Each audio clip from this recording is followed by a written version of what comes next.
so funny if I just press turn off stream. That would be a pretty funny meme. Hi, chat. Yeah, Monty definitely didn't almost stop the stream when trying to go hard live. I almost didn't. I almost pressed stop streaming instead of, you know, gaming on my overlay. Oh my goodness, we're back, chat. Hello. Thank you for your patience. Sorry, I'm feeling a little under the weather today. So I apologize. Oh, I should turn on alerts. Hold on. Monita, my child. There we go. Jewelry Jelly, thank you so much for the tier 1 sub for 13 months. Objection. Oh, on a 9-month streak. Hell yeah. Objection. You are too cute. Overruled. You're cute. I love you. Maliox, thank you so much for the tier 1 sub for 7 months. Your Honor, I object because it's devastating to my case. Could you imagine? Did I tell you about there's like a Reddit post where it was like, lawyers of Reddit, how do you not start crying in court when you get impassioned? And a lawyer is like, well, I was trained to be professional, but I'm not gonna lie, I've gotten close. Yeah, that'd be hard. It's like, yeah, you get oh yeah, you get into all it, emotional right? and psyched up there, and no, I couldn't handle being a lawyer though. All the time that you're sitting there listening to the long accounts of like other stuff going on, like it would just turn into Charlie Brown, like adult speak of wah wah wah wah wah wah wah. And then they'd ask for, like, my part on how to defend my client, and I'd be like, Your Honor, you weren't even there. Your Honor, my client was going goblin mode. Yeah. I'd be, like, looking up the Spark notes to be like, what did he say? I've heard stories of people I know going to court, as, like, a witness, and they said it was, like, it was the most frustrating experience. Because, like, they were like, I knew it happened, because it was, like, something to do with, like, they were in high school, and, like, a kid threatened another kid. And they were like, I know it happened, I know what their dynamic was, and it was so clearly, like, the mother overreacting and, like, suing the fucking kid. It was, like, ridiculous. And so... you still have to listen to everything. Oh my god. And it was, like, they had to listen to everything, and it was just, like... And it was so, like, clear that, like, it was just, like, not serious, right? But the fucking, I think it was a prosecutor, was, like, really trying to twist that, like, the person I knew was like, oh no, you were scared. Like, you were totally scared, weren't you? And they were like, no. Like, they were joking. Like, it was a whole thing. And it wasn't like, a big deal. And it's like, I have to go back to school with these people. Please stop. Yeah, let me go, please. So... yeah, they were leading the witness, but yeah. I almost had to be a witness once. Someone stole money from a register at work while I was at work. For some reason, they called the assistant manager into witness, who was on holiday when the thievery happened. What? Huh. Weird. Goodness gracious. I got questioned by the cops once, but, you know. Oh, really? What did you do? Wouldn't you like to know? Wouldn't you like to know, weather boy?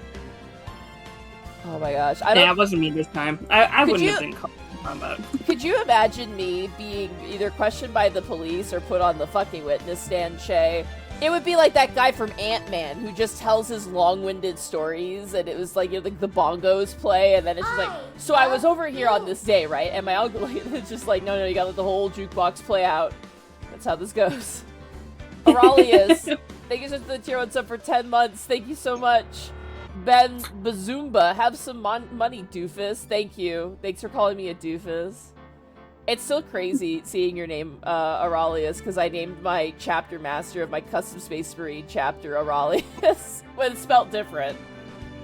It was in your brain, subconsciously. Yeah. You picked it up. Your username maybe wedged itself in my brain. I don't know. I was almost selected for jury duty last year before Christmas. So last case got settled in one day before I was just reported. Oh hell yeah, that's the best. That's the best outcome in that situation. Yeah, that guy from Ant-Man is the best. I love that guy from Ant-Man. He makes the whole thing great. Oh my god. I was almost a juror, but I just started a brand new job and had no money to afford traveling back and forth from the court to participate and pled my case with the judge. They were super understanding, dismissed me on the spot, and wished me well. Never been called for jury duty ever since. They stamped down a stamp on your sheet saying poor, And then, not joking. I mean, there are times, like, Oh, yeah. I got called into jury duty and I sent in a thing that was like, hey, here's the work situation. Yeah. Also, this is something you should know about me. I will fall asleep as one of your witnesses if you bring me in. Oh my god, yeah. My attention is not great when you put me in a position where I have to sit and listen and not move and not do anything and just do that for like 8 hours because I'm gonna die. I'm gonna fall asleep and you're gonna have to live with that. Yeah, this is what you want. You're getting this. 100 bits from Sparta Love Gyoza. Objection. Sips iced coffee. Aw, man. I wish I could drink iced coffee. Masamune84, they switched to the tier 1 sub for 81 months. Is it too late to object? I am late. No, you made it just on time, because I'm also late because my body wants to just is falling apart, man. Whose isn't? Ah, the techie man. I was almost called to jury duty once, however, there was a complication. I moved. That's great. Could you imagine? Oh, man. Crit Scratch, they can switch to the tier 1 sub for 12 months. Objection, defense demands a recess. I want to swing for the monkey bars and play tetherball. You will play hopscotch and you will like it. Oh my goodness. Yeah, actually, I can't have iced coffee, but you know what's absolutely banging? I got a decanter from Shay's parents, like a jug that I can make drinks in, like cold drinks in. It's great, by the way. I love that thing. It's the best, like, it's so good. And chat, you guys, a while back on my throne, chat, you got me barley tea, and now I get to enjoy large swaths of barley tea, and it has been wonderful. So, there's really no bearing. Barley tea now. Dude, barley tea is so good during the summer. You can drink it warm, but it's really, really good in the summer.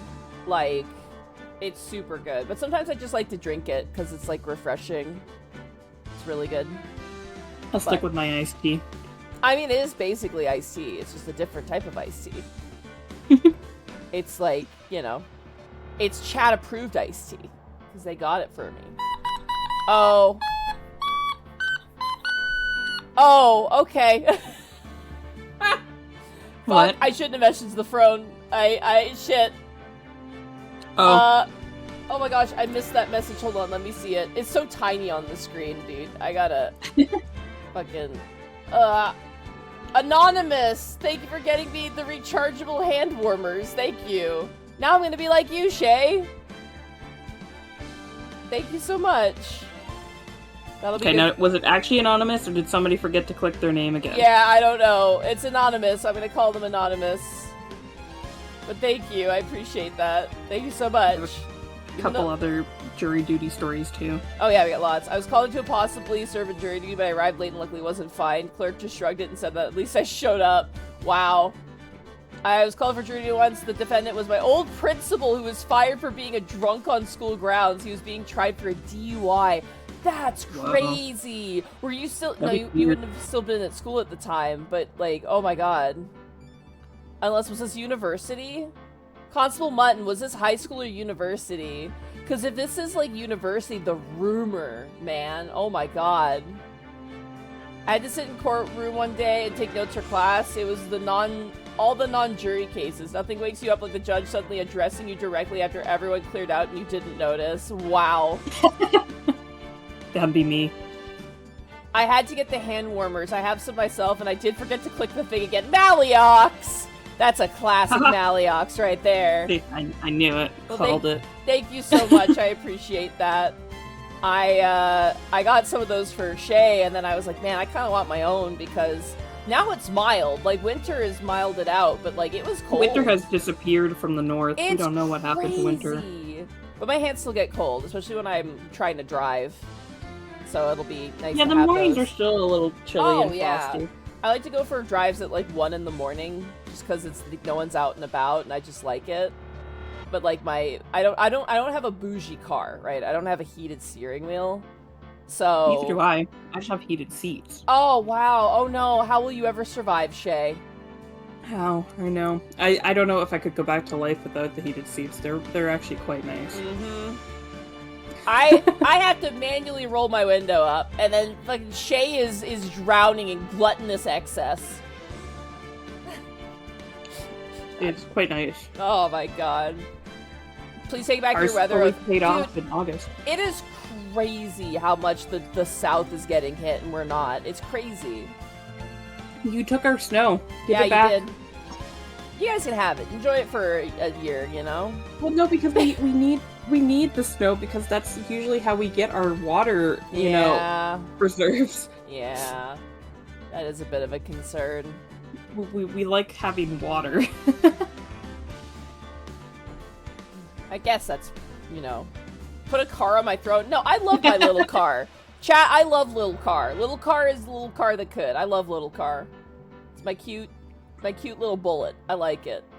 Yeah, the crank windows, my old car actually did have crank windows. And I actually didn't mind the crank windows because if you fall into a river, you know, having a manual thing to crank down is good. Yeah. But I do have a window brake in my car and usually on me anytime I'm in my car, so it also doesn't affect me as much. Yeah, you're prepared. Yeah. Also, the back of your seat, the headrest, I think can usually be used as a window brake as well. Oh yeah, absolutely. You unlock that, you grab that, you can bash the window out. Yeah. There's ways. So if any of you don't know that, usually you can pull those things out, and that can be used to smash and break a window if you don't have one on hand. There was a Mythbusters episode about it. I don't know if you ever saw that Mythbusters Way episode. back in time, I think I watched them, because I think they were trying to, like, they were in the car and they were doing all sorts of stuff about how much time it takes to, like, Get wait out, for the car to fill out, and, like, the pressure to, like, you know, equalize, and yeah. They ultimately said, like, carry a glass breaker with you. They're like, the safest option is to carry a glass breaker with you and break the window the moment you hit the water so you can get out as quickly as possible. But if you don't have that, your best option is to wait for the water to fill up and then open the door and get out. Unless, which apparently saved someone's life, too. There was a woman who drove into a river and she remembered the Mythbusters episode. And it actually got her and her child out. And, like, they interviewed her on the news. Like, they saw the interview on the news, like, all the Mythbusters cast, and they just started crying. Because they were like, holy shit, we saved someone's life with what we did. Like, you know, most of the time they blow up shit, but that was one where they were literally like, oh my god, that information actually testing that theory and actually, like, you know, like, hey, use a glass breaker, but if you have to, this is another option. They're like, it was, yeah. Crazy. It was so we need good. more Mythbusters in our life. Adam Savage is having a fun time being a dork. Oh, yeah. You know? Yeah, his YouTube channel, he's having a blast with He's that. a furry, too. He got, like, a fursuit and everything, and I'm like, Godspeed, Adam Savage. You're having a great time. Yeah, his realistic lion one, I believe. Yeah, is that crazy? That's a crazy... Like, that's at least, like, $10,000 or more for just that head. It was wild. Happy for him. Yeah, Adam Savage got a fursuit, dude. He got you should look it up. It's actually really cool. He got, like, a realistic, like, lion, like, head, and it was, like, crazy. It's super cool. I love his videos. Goblin. Goodness gracious. Oh my goodness. Should we start? Yeah, we should get started. Alright. We'll have to do, like, kind of a run back of what happened? Yeah. So, it's been a while because of Christmas and everything else. So, we just got out of court with the cowboy, right? Monty. Uh-huh. Oh, I'm not streaming the game to you. Oh my god, I'm such a bad friend. There you go. For your eyeballs. Thank you. So we cross-examined the cowboy. We cross-examined Meeseeks as well. Or Meekins. Not Meeseeks. Meekins. Meekins...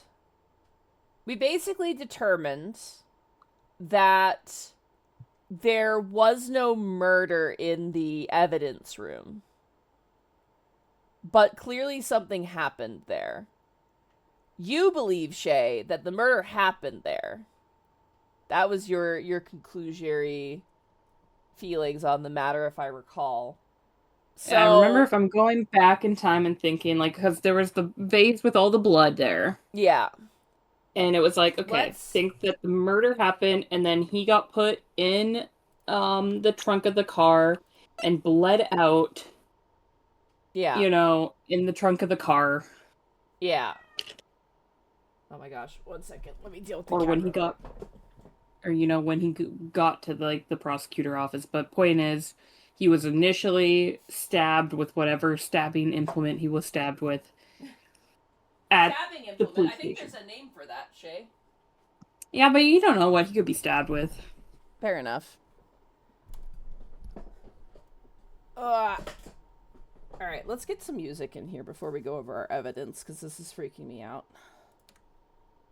Quiet. You have to sit with your thoughts. Oh shit, okay, I guess we're not doing any of that. Alright, so we have Goodman's ID, which has his ID number on it and his information. We have this, which we have some It's stuff. broken. Yeah, we have King of Prosecutors trophy, which is broken. Nobody tells us how it got broken. Yeah, no one tells us that. Yeah. There was a lot of karma names on the plate. Yeah, of course. Yeah. Edgeworth's knife, the murder weapon, parking stub, the killer. Yep. Goodman's autopsy report, the note in his pocket. Oh god, the phone. Which, yeah. The parking lot floor plans, the crime photo, the victim's shoe, switchblade knife. I think that was that the victim shoe or was that Lana's shoe? This is the victim's shoe. Victim shoe, okay. Yeah. I saw Lana's name on it when you went past, so I was like, what yeah. did it say? This was wrapped in a muffler and shoved into the tailpipe. We've got luminal testing fluid. Yep. We've got the ID card reader, which shows all but one name. Yeah. We have fingerprint stuff. We have a screwdriver. We have Goodman's lost item report. We have the evidence room floors. We have a rubber glove that was used in a different crime. The evidence locker, which has a fingerprint touchscreen. We have this jar that's broken and is missing a piece. We have Marshall's fingerprints that were found on his own locker, and they were wiped away. We have this great film that we all love and enjoy. Don't we, chat? We love and enjoy this, don't we, chat? Thank God it doesn't play the music, chat. You're lucky. I would absolutely break this stuff out. And then the SL9 incident files, which we should probably go over. So the case is closed. The perpetrator was Joe Dark. He was a serial murderer, and his sentence was death. He killed the bunch of people, but the most standout one is Neil Marshall, who is, oh my god. Apparently he was a detective, or I think that was what it was. He was a detective. Him and his brother, Jake Marshall, as well as Angel Starr, Detective Goodman, and I think that's just them. They all worked on this case. And then after this case was over, they all got either demoted or fired in some way or another. Mm-hmm. And then Lana's guy admitted to, messing with the evidence a little bit just to, get the guy prosecuted because she knew that he was guilty. Yeah, she needed a guilty verdict. Edgeworth was the prosecutor on this trial, which is great for him with that news. Oh yeah, he loves that. And the witnesses were Lana Skye and Emma Skye. Yeah. And then these were... Yeah, so it was Bruce Goodman, Jake Marshall, and Angel Starr. And then, yeah, Dave McGann and Lana were the executive investigators on this. So, that's our lovely cast here. Alright. I'm sure we're gonna forget something until it comes up and we'll be like, oh yeah, that thing. But this is how we play the game. Yeah, listen, life happens. I mentioned it before, chat, and Shay, actually, we were talking about it before going live. Shay is learning to be is becoming a teacher to teach idiots like me how to exist. So... I can try. I can't make any guarantees. You can try, which means, unfortunately, at times, because Shay's going to school and is a huge freaking nerd, sometimes streams get canceled, but hey, it's better than not having a stream with my friend, so there we go. Alright, yeah. Let us continue. I'm so sorry, Mr. Wright. I'm sorry for what my sister said. Okay, here we go. Drastic crimes require drastic measures. That's just the way it is. We did what we had to, in order for him to get the verdict he deserved.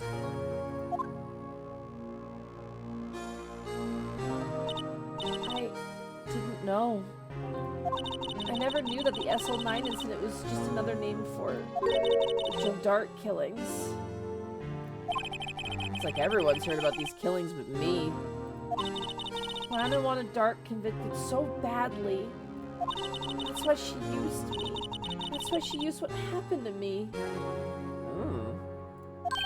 What do you mean, what happened to you?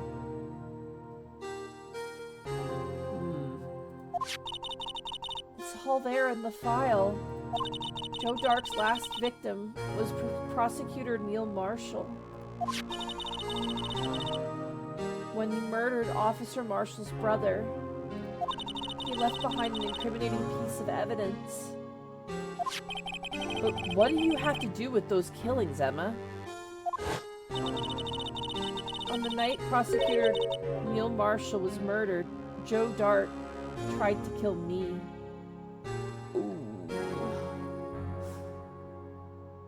Yeah, that could be a little traumatizing. I think that's a tad traumatizing, yeah. I think that's valid. Yeah. What? He tried to kill you! Officer Marshall's brother, Neil, was only trying to save me. So that means you... Yes.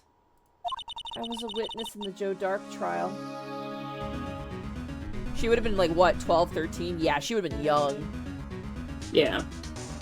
So, yeah, valid fear. Yeah, that would stick with you. Yep. Didn't see that one coming. Alright. That was 2 years ago, and she's 16 or... 16? So 14 she would have been? How old is she now? Profile. Yeah, so she was 14 years old, which, yeah, oof.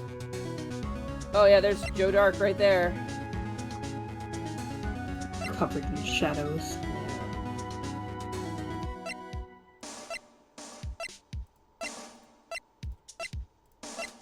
Thinks he's a cowboy. Love that.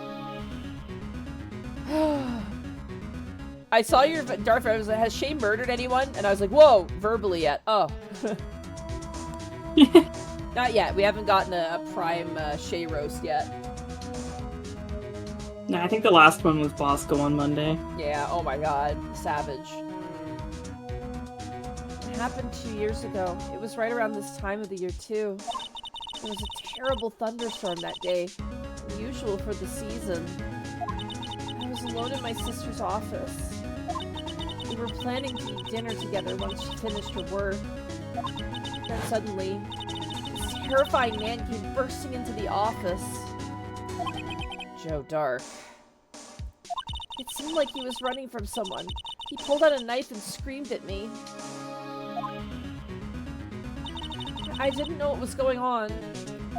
Just then, Prosecutor Marshall showed up. Marshall's brother. Joe Dark tried to take me hostage. But before he could, Mr. Marshall tackled him. Then... what happened? I'll never forget it. Lightning struck and the lights went out. Suddenly, a bolt of lightning flashed outside the window, lighting up the office for an instant. What I saw then burned a permanent picture in my mind. I can still see it now. Permanent picture? Of course the lights went out. Oh yeah, of course. I still remember the little white boy roast that might be the most savage thing I've ever heard on Phoenix Wright. That was, you calling Mr. Red White a white boy was the most amazing thing ever. I got turned it into a YouTube short. It was so good.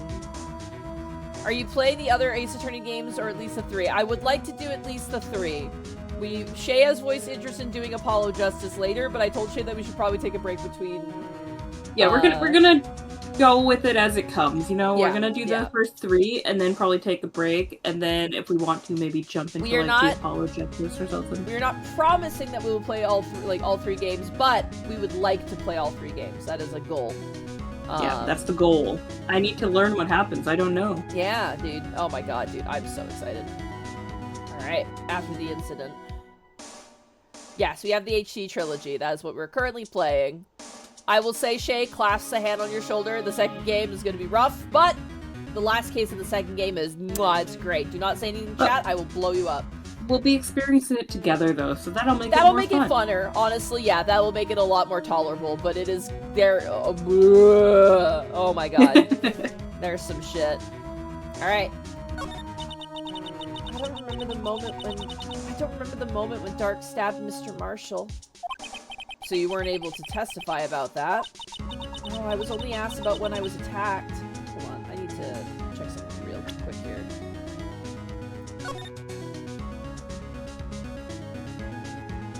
Okay.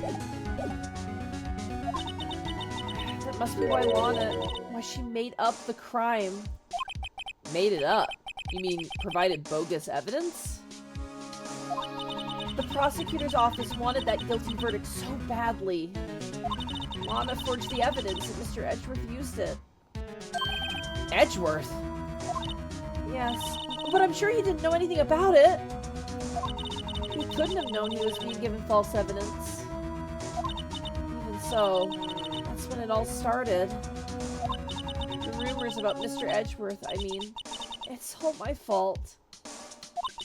If I could have just testified properly, none of this would have happened. So it's true. Even though he may not have known it, Edgeworth really was involved in falsifying evidence. I think there's, like, you know, room for some, you know, what's the term where it's like you don't know and...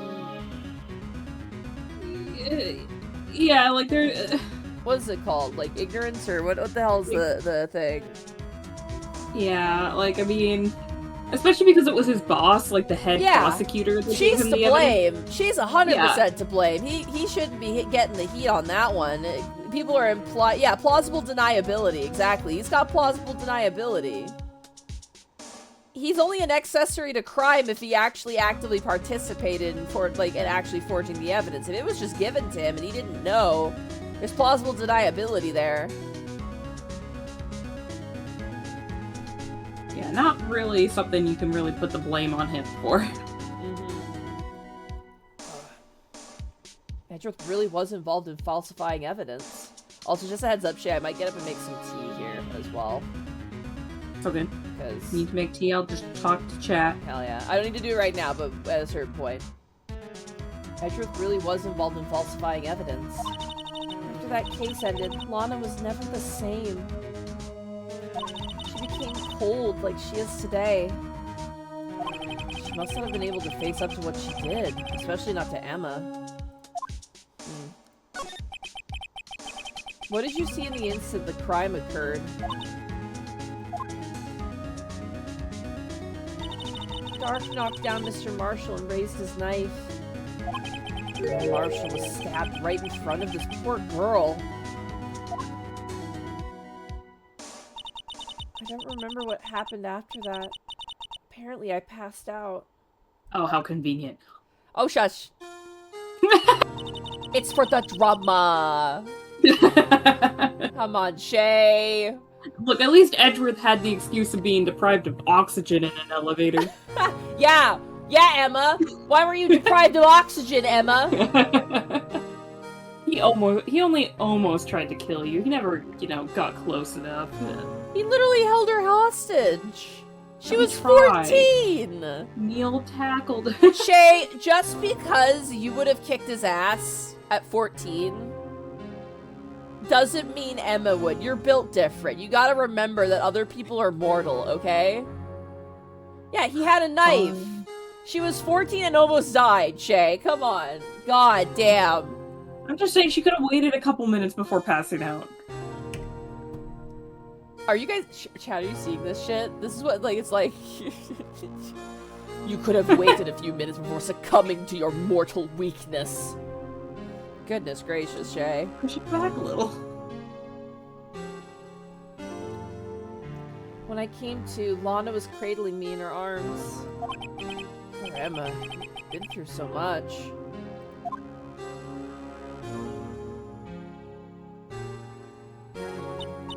I couldn't bring myself to testify about that instant. I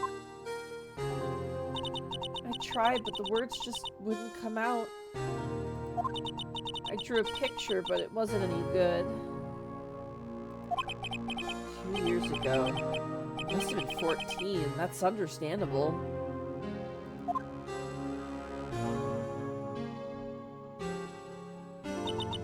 Once it was all over, I made up my mind. I decided that when I grew up, I'd become a scientific investigator. I want to be able to fight crime with my testimonies.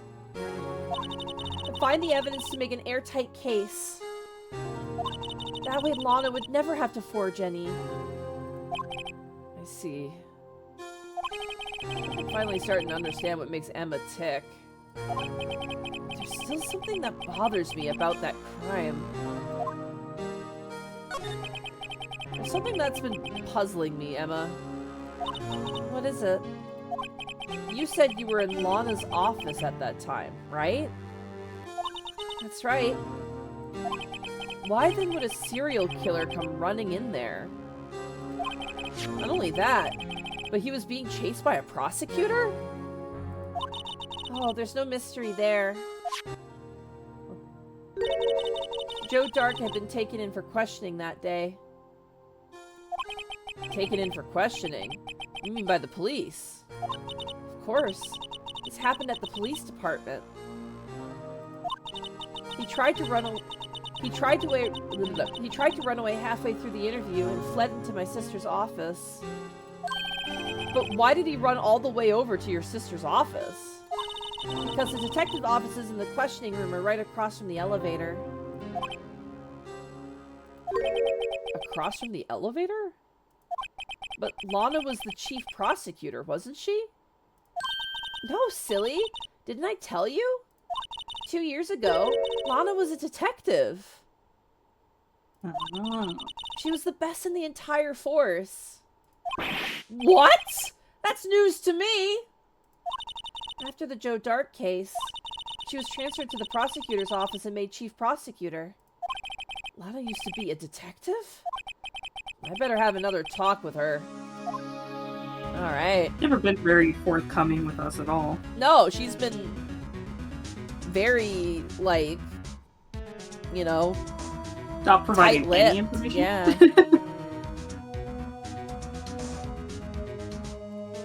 Seems like after this incident, she became very, like, quiet.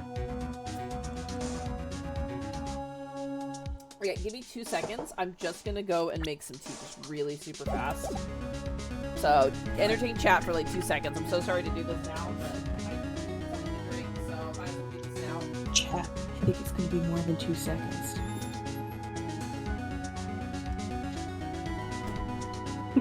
Lana would gaslight us about her hair color if she wanted. She really would.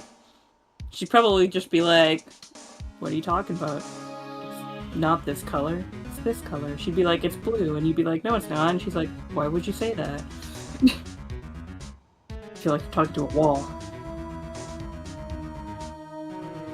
Yeah, so we're interrogating a serial killer today. Let's have none of our police officers watching him, and let's keep all the doors unlocked. Gumshoe, probably. Hey, we don't know if it's Meekins out there hiring people, and who knows who hired Meekins. I mean, like, they could have a whole army of gumshoes that we're unaware of. Are we having fun, Shay? I am having fun. I enjoy our Phoenix Wright time. Like I said, if I have to cancel for school, it's just because school is busy, or because I'm going through my practicum or something like that. Not because I don't want to be here. I do enjoy playing Phoenix Wright with Monty. Count, Shay? I'm not counting, but I can tell it's been more than 2 seconds. the LAPD in this universe staffed by 90% morons. I mean, the fact that, there's at least 10% that aren't morons. That's something, I suppose. Do stream in front of class? That seems like a very bad idea.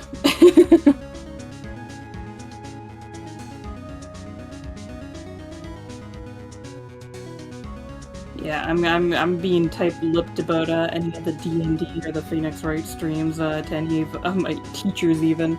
That's smart. Keep doing that.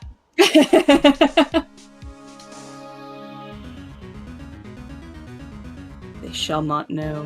It shall not come out. Nah, I'm gonna be doing a practicum in a couple weeks here, teaching kids about evolution, I think, for a brief period of time. I think only a few days because it's the end of the unit, and then I think I teach them about astronomy, which I actually don't know too much about astronomy, so I'm gonna have to, figure out what that unit is gonna look like. Talk to Shay. Or, no, sorry, Talk to myself? Yeah, talk to yourself. No, you should talk to Darcy, because Darcy took an astronomy class in university. She would actually be a good person to ask. They do have a curriculum for it, so I have to make sure that I'm within whatever the curriculum is, but... Fair enough. Yeah. Oh my god, thank you. Sorry, thank you for giving me time to do that. Yeah, you're all good. A good green tea feels good right now for how I'm feeling, so... Alright. Yeah, no, don't... I've sabotaged myself. I'm like, I could never be a teacher. If the youth found my streams, it would be all over, man. I get scared when people who I meet in real life find my streams and, show up, and I'm like, oh god, I don't need... Ah! Hey, at least I don't swear. Yeah, that is a good quality. I have completely given up on that one. I am a sailor, unfortunately. Alright. Where would you like to go, Shay? We got all sorts of places where we can go. Should we try and talk to Lana? Might See as if she'll actually talk back to us? Sure. Let's go. February 24th, detention... Oh, it's almost the same date as our life. February 24th, detention center, visitor room. Lana. Mr. Wright, it seems I keep causing you trouble. That's a word if for you it. could be honest with us, yeah, that'd help. That would really help, I think. Right? We could have bypassed so many issues if you had just, talked to us solidly from the start. Mr. Wright, it seems I keep causing you trouble. Falsifying evidence. I didn't think you were the type. Criminals don't mind playing foul, why should we? But Lana, if you're wrong, an innocent person might be found guilty. Believe me, I understand the risks. Lana, Emma told me about you. Oh. About how you were a detective 2 years ago. And how the SL9 incident was the reason for your transfer to the prosecutor's office. That's right. Could you fill me in on the details, especially about that unusual change of jobs? I suppose you have a right to know, Mr. Wright? I do. I have a Mr. Right to know. I don't think she'd laugh at that joke. No. She'd probably just stare the same way she's staring now. Yeah. A lot of revelations were uncovered at the trial today, not the least of which was the fact that this case is largely connected to another one 2 years ago. Evidence from that case was stolen as well, though I expected as much. I know how obsessive Officer Marshall can be. The trial, it really wasn't fair, was it? I believed in you, Lana. I believed that no matter what happened, you'd always stick to the truth. It couldn't be helped, Emma. At that trial 2 years ago, I sold my soul. Well, all drama aside, the fact of the matter is, at 5:15 there was no murder at the police department. Tell me it's not true, Lana, that the witness, Miss Starr, said about you stabbing Mr. Goodman with a knife.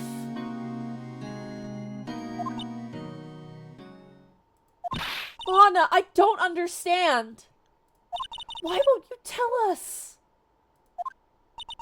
Emma, this doesn't involve just me. I don't think I've ever seen Lana look so phased before. Oh, dude. Oh, Shay, I'm grabbing and shaking you right now. Like, if she's doing a self-sacrifice thing to, like, save somebody else and, like, protect somebody else, I'm just saying, we would be able to get to the truth so much faster if she was just honest. Oh, man.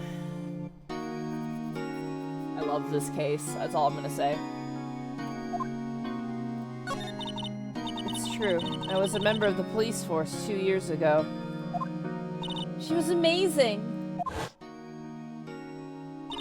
They still talk about all the cases she and Chief Gant cracked together. Chief Gant? He was the deputy chief of police back then, but he still worked the crime scenes. Oh, this is Lana, sorry. Damon Gant. He was everything I aspired to be. They were the best team ever. They solved crimes before the reports could even be filed. Emma really idolizes her big sister. But now you're chief prosecutor. What happened? I always planned on becoming a prosecutor. The reason I became a detective was to gain experience investigating crime scenes so you could use that experience in court, right?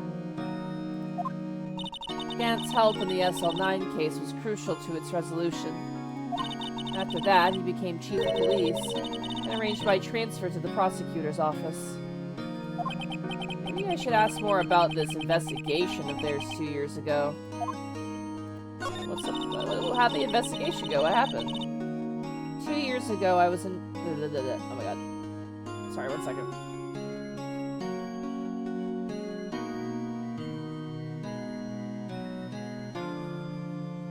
Pause for tea consumption. No.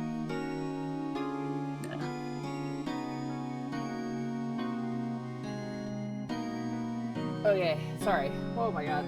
I will pour some You're all tea, though. good.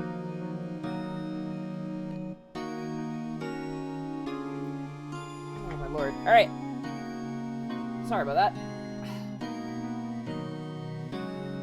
2 years ago, I was second in command of the detectives investigating Dark. Second in command? That means the investigation lead was David Gant, right? Yes. Deputy Chief Gant and I shared the same office and the same investigations. We had the same office? We led a team of the best detectives on the force. There they are, look at the squad. Detective Goodman, whose case it was, Jake Marshall and Angel Starr. It was the first time Marshall worked with his brother. He was quite gung-ho. Without a doubt, Joe Dark was the serial killer.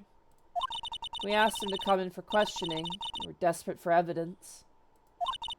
That was when his final murder took place. He tried to murder Emma. Prosecutor Marshall was trying to save me from Dark. You see, the first person who happened upon the scene of the crime was me. Now you tell us. Oh, man. Let's hear it. Let's hear it. Damon Gann and Neil Marshall were the ones questioning Dark that day. The investigation was in its final stages, and Dark must have suddenly panicked. So we waited until Gant and Marshall let their guards down and fled the room. From there, he ran straight to the office shared by Deputy Chief Gant and myself. That's where he found me. So you were the first person to run to the scene, Lana. It appears so. I was filing some papers while Gant and Marshall were questioning Dark. So she wasn't there, yeah. Oh, shit. When I returned to my office, I saw 3 bodies on the floor and smelled blood. 3 bodies? Prosecutor marshaled the victim, Emma, who had passed out, and the suspect, Joe Dark. During the struggle, it seems Mr. Marshall struck a final blow before he died. Joe Dark had incurred a minor concussion and laid unconscious. What did you do? To be honest, I panicked. I picked up Emma, carried her out of the room, and just held her. Can't blame her after all her sister must have gone through. The plot thickens here. This case just thickened quite a bit.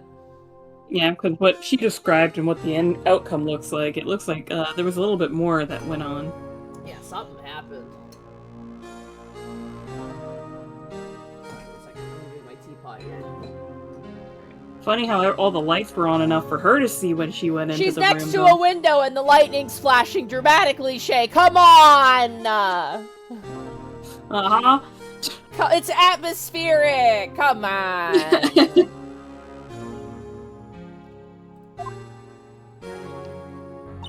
After that, I placed Dark under immediate arrest. Let me get this straight. Ugh. You were all involved in the SL9 incident. That's right. Quite a coincidence, I don't buy it. What are you saying? There's no way everyone involved in this trial was also involved in that incident. Just by chance. But the case was solved 2 years ago. At least one person went to extremes because they didn't believe it was truly solved. Officer Marshall. Yes, his actions came as a surprise to me as well. Ever since his brother died, he's changed completely. Guess he wasn't convinced with the ruling against Joe Dark. Life doesn't end with the closing of a case. Everyone has to live the rest of their lives with their memories. That case just might not be over yet. Emma was assaulted by Dark at the police station, right? Yes, in the office that Damon Gant and I shared. The office that Mr. Gant now occupies by himself. The Chief's office. Maybe we should have a look at the Chief's office, the site of the final SL9 murder. Alright, where would you like to go next, Shay? Let's go to the underground parking lot, and then we can go to the criminal affairs department. Yeah. Whew, goodness. February 24th, prosecutor's office, underground parking lot. No one's here today, not even Miss Starr. Everyone's probably busy looking into what exactly went down in the evidence room. That must be where the detectives are. But we proved it in court today that on the day of the crime, no one was murdered in the evidence room at 5:15 p.m. Yeah, I thought we were finally making some headway in our case. But instead, it looks like we just ended up making Lana look even more guilty. Yeah, we've done that every day of the trial so far. We really have, and yet somehow we're still in it. Hang in there, Lana. Gotta find all the answers by tomorrow. Alright, so nothing here.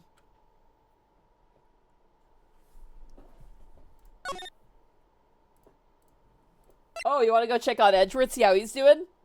Yeah. You want to go bully him? Alright, let's go bully Edgeworth. Yeah, we almost accused you of, making you another potential murderer in this, yeah. Oh my god. Goodness gracious, dude. Mr. Edgeworth isn't here. Maybe he's being questioned by an inquiry committee. Yeah, he probably is. Right. He took a real beating in court today.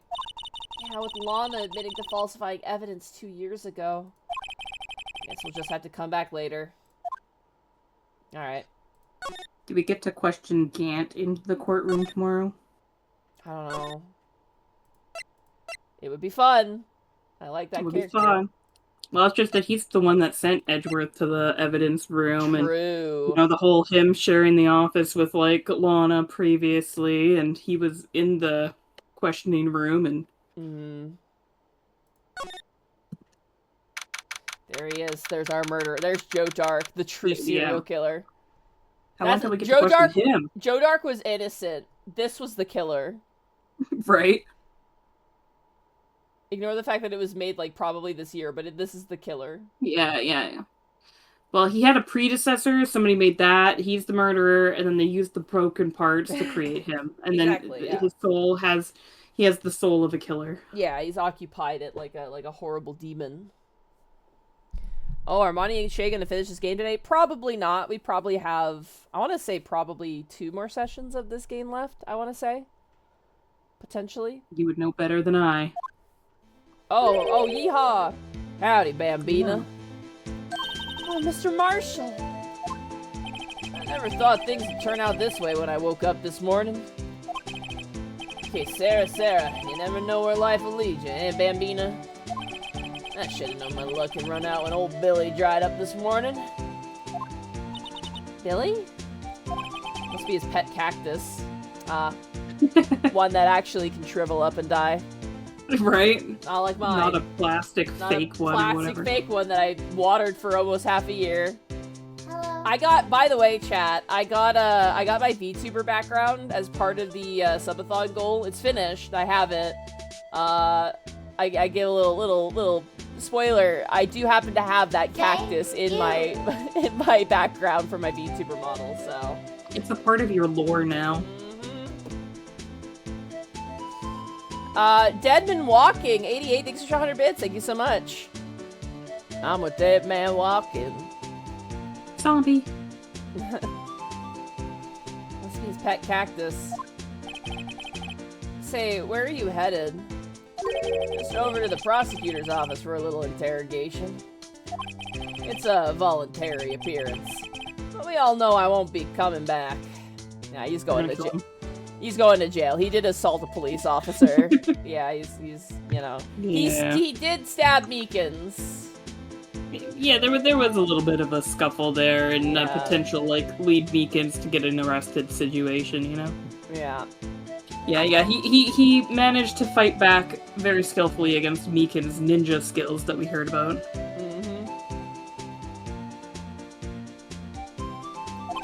Sorry, but you can't go in the evidence room today, partner. But, Mr. Marshall, why did you do it? Why did prospectors head west? If ever there was a case I need to know the truth about, it was that one. Before you turn yourself in, Mr. Marshall, would you mind telling us exactly what happened? Looks like I won't be getting a steak lunch today. I love you. Arthur Harris Verona, thank you so much for the tier 1 sub for 33 months. Thank you so much. Hey, just got back from D&D. Did I miss any crime? We haven't done a crime yet. I think this is a new record, honestly. Yeah. Still time, though. There's still a chance. We can still do some crimes today. It'll be great. We haven't made it to Chief Gant's office yet. That's where the crimes are gonna happen. The penultimate crime zone. Let us in. We're like, let us in! Let us in!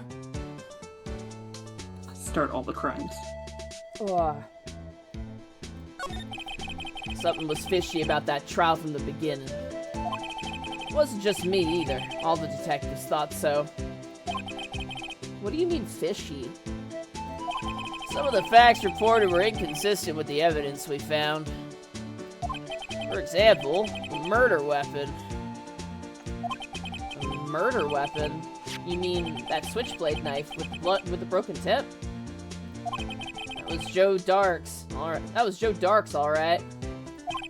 But, in the initial autopsy report, a question was raised. A question?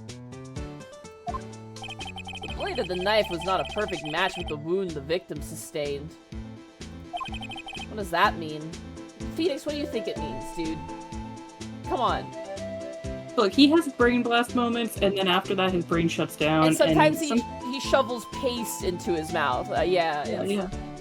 Sometimes he'd be very good conversation buddies with Gumshoe. he's comparably intelligent. You put him next to Gumshoe and Meekins, and he looks like a genius. Right? You put That's him, why he hangs out with them. Yeah, that's why he hangs out with a bunch of schlubs. It's great. Oh my god.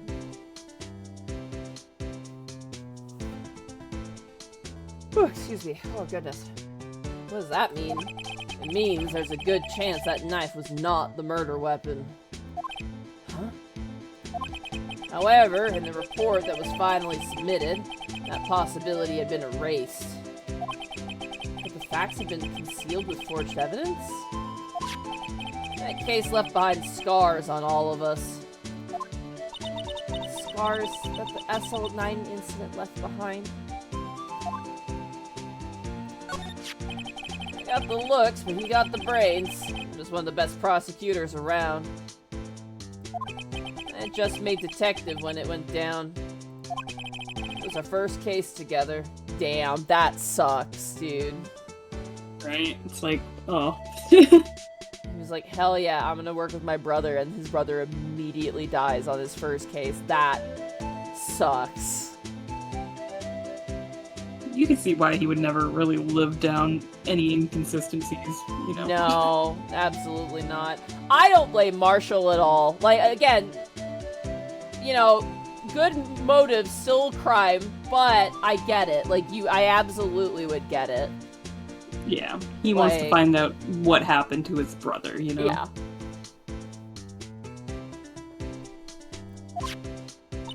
How old was he, your brother? He was 27 at the time. He was awarded the highest honor that very day. The highest honor? You mean the King of Prosecutors? I knew it. What are you looking at me like that for? That's an honor for a prosecutor. Mr. Marshall must have been really close with his brother. Yeah, we have a sister pair and a brother pair. Yep. Do you think cowboy hats are hereditary in the family? It's part of the bloodline. They're coming of age. They get a cowboy hat. Yeah, right. It's just like, now that you're 16, you get your family cowboy hat. Yeehaw. Oh man, it's not even a hat. It's their hair. Oh my god, no! Stop, chat. The day the SL9 incident took place, that wasn't the same day as. That's right. It was the same day of the evidence transferal. God damn. Some weird coinkydinks. Yeah. Interesting. It was drizzling that morning. By nightfall, there was thunder. I can't believe 2 years have gone by already. I tried to steal the evidence so the case wouldn't die. Apparently, someone tried to stop you. Detective Goodman was murdered, and the evidence locker was empty. There was something going on behind the scenes in that case. We all knew that later. Every detective involved in that investigation, save one, was taken care of. Miss Starr was fired, and I was demoted and boxed away in a tiny room. What about Detective Goodman? If they did something to him, too, the commissioners would get suspicious. No, they were careful enough not to be too obvious. They? Who are you talking about? Don't get upset, Bambina. I mean Damon Gant and Lana Skye.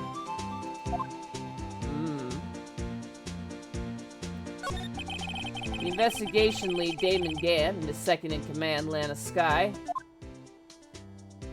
There wasn't a person on the force who hadn't heard of that duo.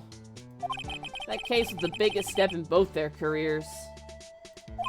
After the case ended, Lana transferred to the prosecutor's office, right? Yeah, Damon Gant, the new chief of police, arranged for that to happen. She's never been the same since she left. Everyone who knew her said so. Chief Prosecutor Sky was totally different than when she was a detective. Now that he mentions it, Emma said something like that too. Tell me, what happened to my sister? Sorry, Bambina, but her secret is too well guarded. I never found out. Lana's secret. It was started 2 years ago. So there you have it. That's my story. Did you enjoy it, partner? It was certainly enlightening. There's one thing for sure I found out in court today. That boy Edgeworth isn't my enemy. He was the one who used falsified evidence to get a guilty verdict. But someone else was the one who gave him that evidence and planned everything. Hey, see, Marshall understands plausible deniability. Buddy. You got a cowboy in your corner, Edgeworth. Congratulations. Yeah, a criminal cowboy, but you know. Nobody's perfect. I mean... Right, yeah. Especially in the Phoenix Wright universe. Yeah. You know, Sorry.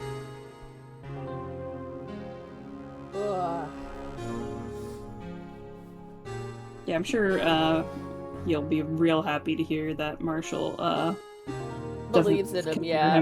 Yeah, believes in him, doesn't see him as an enemy anymore. Oh my god. Yeah, totally relieved. Oh my god. Sorry, 1 second. Yeah, you did.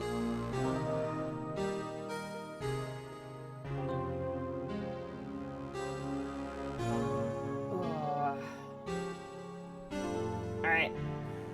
Yeah, so just gotta think about who Lana is protecting in this case. Is she protecting Emma, Gant, or Edgeworth? Yeah, who's her target here? Yeah.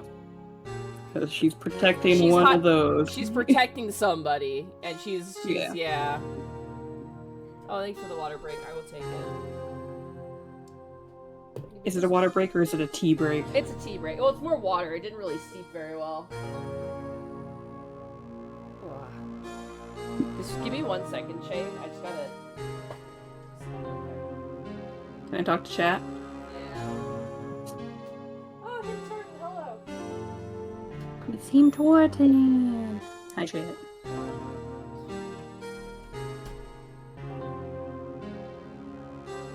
Tea is just leaf water anyways. I mean, yeah.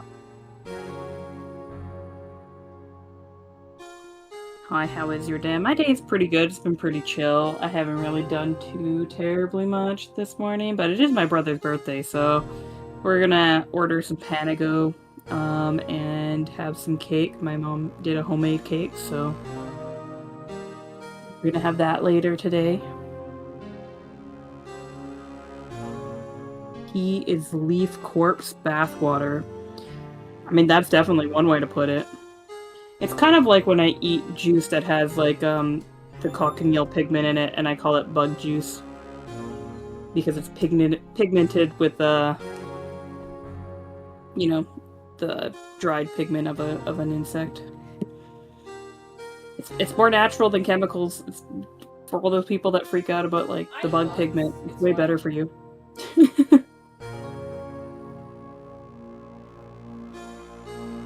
What flavor? Yeah, cheesy. Right? I know, there are legitimately places in the world where they don't have access to, like, you know, meat in the way that we do, and they get their protein through insects. It's a much more, you know... It's much more, like... Oh, what's the word? It's less burdensome on the environment, really. Yeah. Like, you use less water, the amount of time to get, to raise the insects to get the protein is a lot less compared to, like, beef or whatever, because they, you know, they reproduce so quickly. I used to eat crickets on the street, but I can't buy them anymore. They're very earthy. It's just, like, they don't really have a taste to them. They just taste kind of earthy. And the texture's not that bad. I had a little vial of them, and I would eat them. They used to sell them at the, you know, like those, the specialized candy stores? Yeah. They used to sell them there, but I guess Canada upped their guidelines for, like, insect protein. Like, if you sell insect protein as, like, at a store, like a food place, you actually need a specific, like... There's, like, specific, parameters for it now, I guess. I guess they increased the parameters for it. Fortunately, So beef pyramid yummy, with and I like it. everything. I haven't had beef in so long. Like, I think, actually, I had, like, a stir fry, but, like, I haven't had, like, a steak in, like, almost 2 years, or, like, a year. Okay, I was gonna say, you've definitely had beef, because I'm pretty sure when we went to the Oh, Korean yeah. place, you had, like, beef in your... The only beef I've had has been, like, stir fry. That's it. I have not had a steak in so long, because it's so expensive right now. Holy shit, Chad, is it expensive. Just gotta raise your own cow. Right? Oh my gosh, we should do that. Let's get a cow shay. She has beef with Bosco. That is true. Very funny joke, Steve Tomato. You get a prize. Anyway, back to crime. Also, I love Shrimp is Bugs. I have a giant Shrimp is Bugs sticker on my cabinet behind me. It's great. I love it. Also, my body is, like, heating up, so I will try my best here. Sorry. Ugh. Okay, we'll get as far as we can, chat, until Monty's gotta collapse. Yeah. Melt into a I puddle. will suffer for my art, dude. I will do it. I will do it to solve the crime, dude. Alright. Yeah, so Marshall's a real one. He recognizes that Edgeworth probably didn't know. Whereas everyone else is like, oh, Edgeworth, he knew. That someone is Damon Gant. Don't believe me? Well, I don't blame you. I won't even be a patrolman after today. Hell yeah. Too bad I won't be around to work with you. You become a real scientific investigator. Adios, Bambina. Goodbye, Officer Marshall. Ah, Goodbye. there he He's goes, gone. like an angel's Like a kiss. tumbleweed. Yeah, like a tumbleweed! Oh my god, yes! Angel's kiss and tumbleweed at the same time. Oh my god. Yours is way funnier and way better. Alright. Want to go to the Criminal Affairs Department? Maybe we can run into Gumshoe. Yeah. February 24th, Police Station, Criminal Affairs Department. This place is always pretty empty, but today it's deserted. That must mean everyone's busy solving crimes. Oh, if you're looking for the others, they're all in the conference room. Thanks.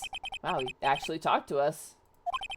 The chief prosecutor saying what she did and the decision on what to do. But Mr. Edgeworth, not to mention our statement to the media and tomorrow's trial. There's more chaos going on than Thanksgiving and Christmas put together. I think festive is the word usually used for those. Probably not around a police station. Nah.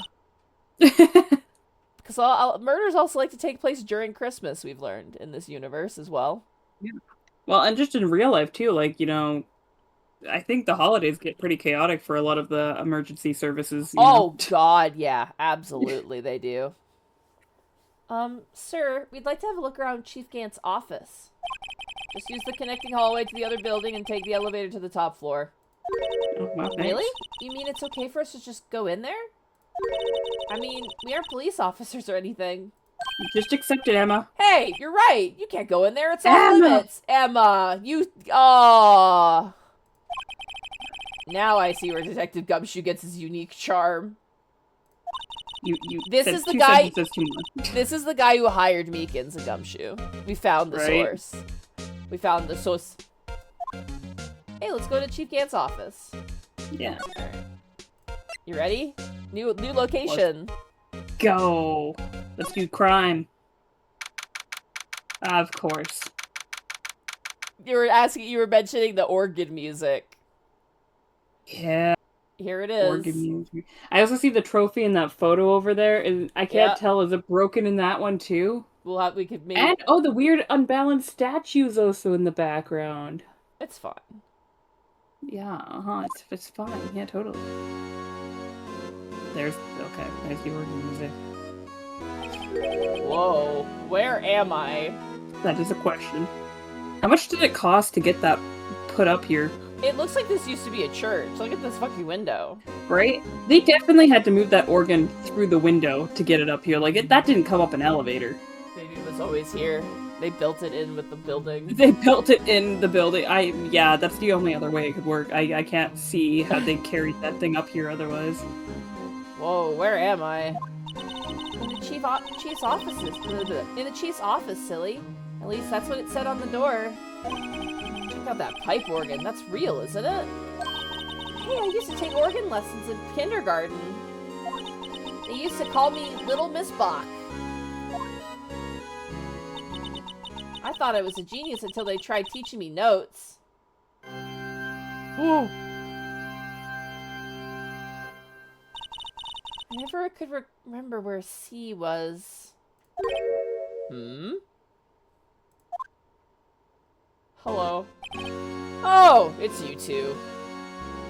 Yeah, playing a note on the organ probably wasn't the best way to be stealthy. You summoned him, you fools. Right?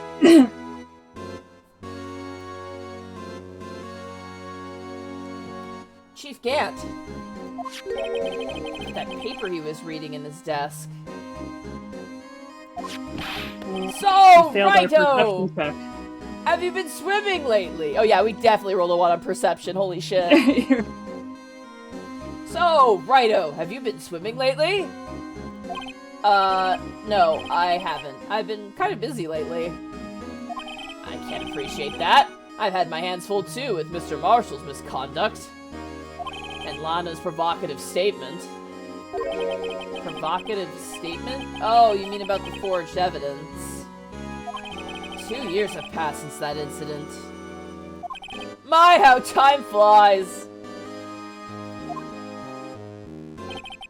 See that big picture on the wall over there?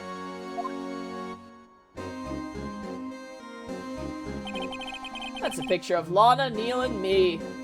So this is Mr. Marshall's brother, Prosecutor Neil Marshall. We took it to commemorate our work. Just, like, Ominously standing there. Look what's in the background, too.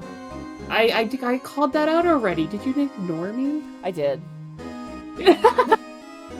I did. Yeah, I did ignore you entirely, in fact. Okay, like a true friend. Hey, thanks for being honest about it, at least. Gant sitting at his desk watching a 16-year-old walk over and start fiddling with the keys of his port pipe organ. Yeah, we failed so many perception checks. We didn't see him at his desk. We didn't see the paper he was reading. We failed on multiple levels of perception. We did see that he was reading a piece of paper. That's pretty good. That's gotta be a 5 at least. Yeah, 5 at least. We took it to commemorate our work together. It's not right with this picture. Also, yeah, right. It looks like, is it broken? Hold on. Yeah, look at our evidence. What's it look like comparatively? It's missing the sword. Oh, it's missing the sword.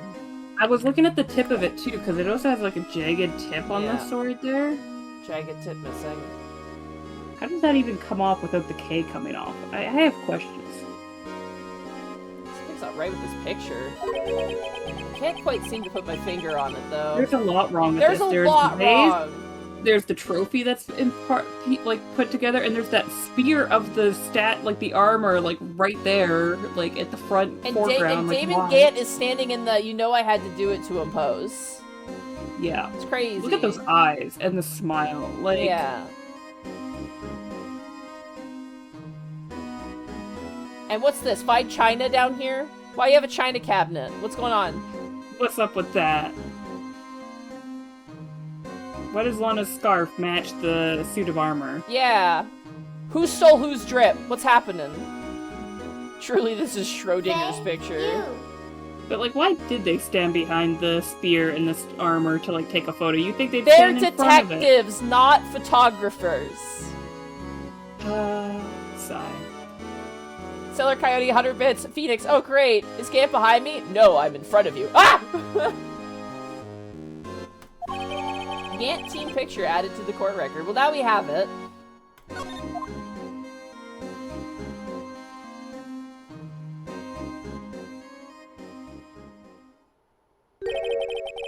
Anyway, I'd like to reminisce all day, but there are matters that need my attention. I'm gonna point this out, Shay. That was just a pause, and I had no power over that. That just happened. That's okay. See, I'm looking at the suit of armor in the background. It's not I guess Lana has her own drip. It's a cape. It's not a scarf, so It is a it's all cape, good. yeah. I'm going to lock up here, so let's go out together. Oh, but this office, it was a crime scene 2 years ago, wasn't it? That case has long been over. There's no need to investigate it anymore. All the same, we'd like to have a look around. Perhaps you didn't hear me. I said there's no need to investigate it anymore. The music comes back on, okay. Now hurry up and get out! I have a meeting to attend. Damn. Looks like we aren't welcome. Look, if he's attending a meeting, this is the best time to sneak back Yeah, we can break in! We can do a crime! Yeah, crime time. Come on, you gotta have a lockpick amongst your luminal fluid and your fingerprint stuff. Yeah, pull out the lock kit, Emma. I'd hand mine over, but it doesn't go through the screen. Welsh, I'm getting the spray bottle. Stop! Yeah, we should have just started spraying around the room. Just spray him in the eyes with the No, luminal fluid. Welsh is saying, yes, daddy, in reference to fucking Damon Gant, which is why I'm getting the spray bottle. Ah. Yeah, no, other spray bottle. Yeah, the other one. Don't spray Welsh with the luminal fluid. I thought they were wanting to spray the Yeah, room. Maliox, that's a great point. If you take the letters of scientific investigator, remove a few, add some, rearrange them, you get lockpicker. You're right. Perfect, there. There we go. Meant to be. Seems that case isn't over with yet, after all. What do you mean? Chief Gant denied a request to search the crime scene.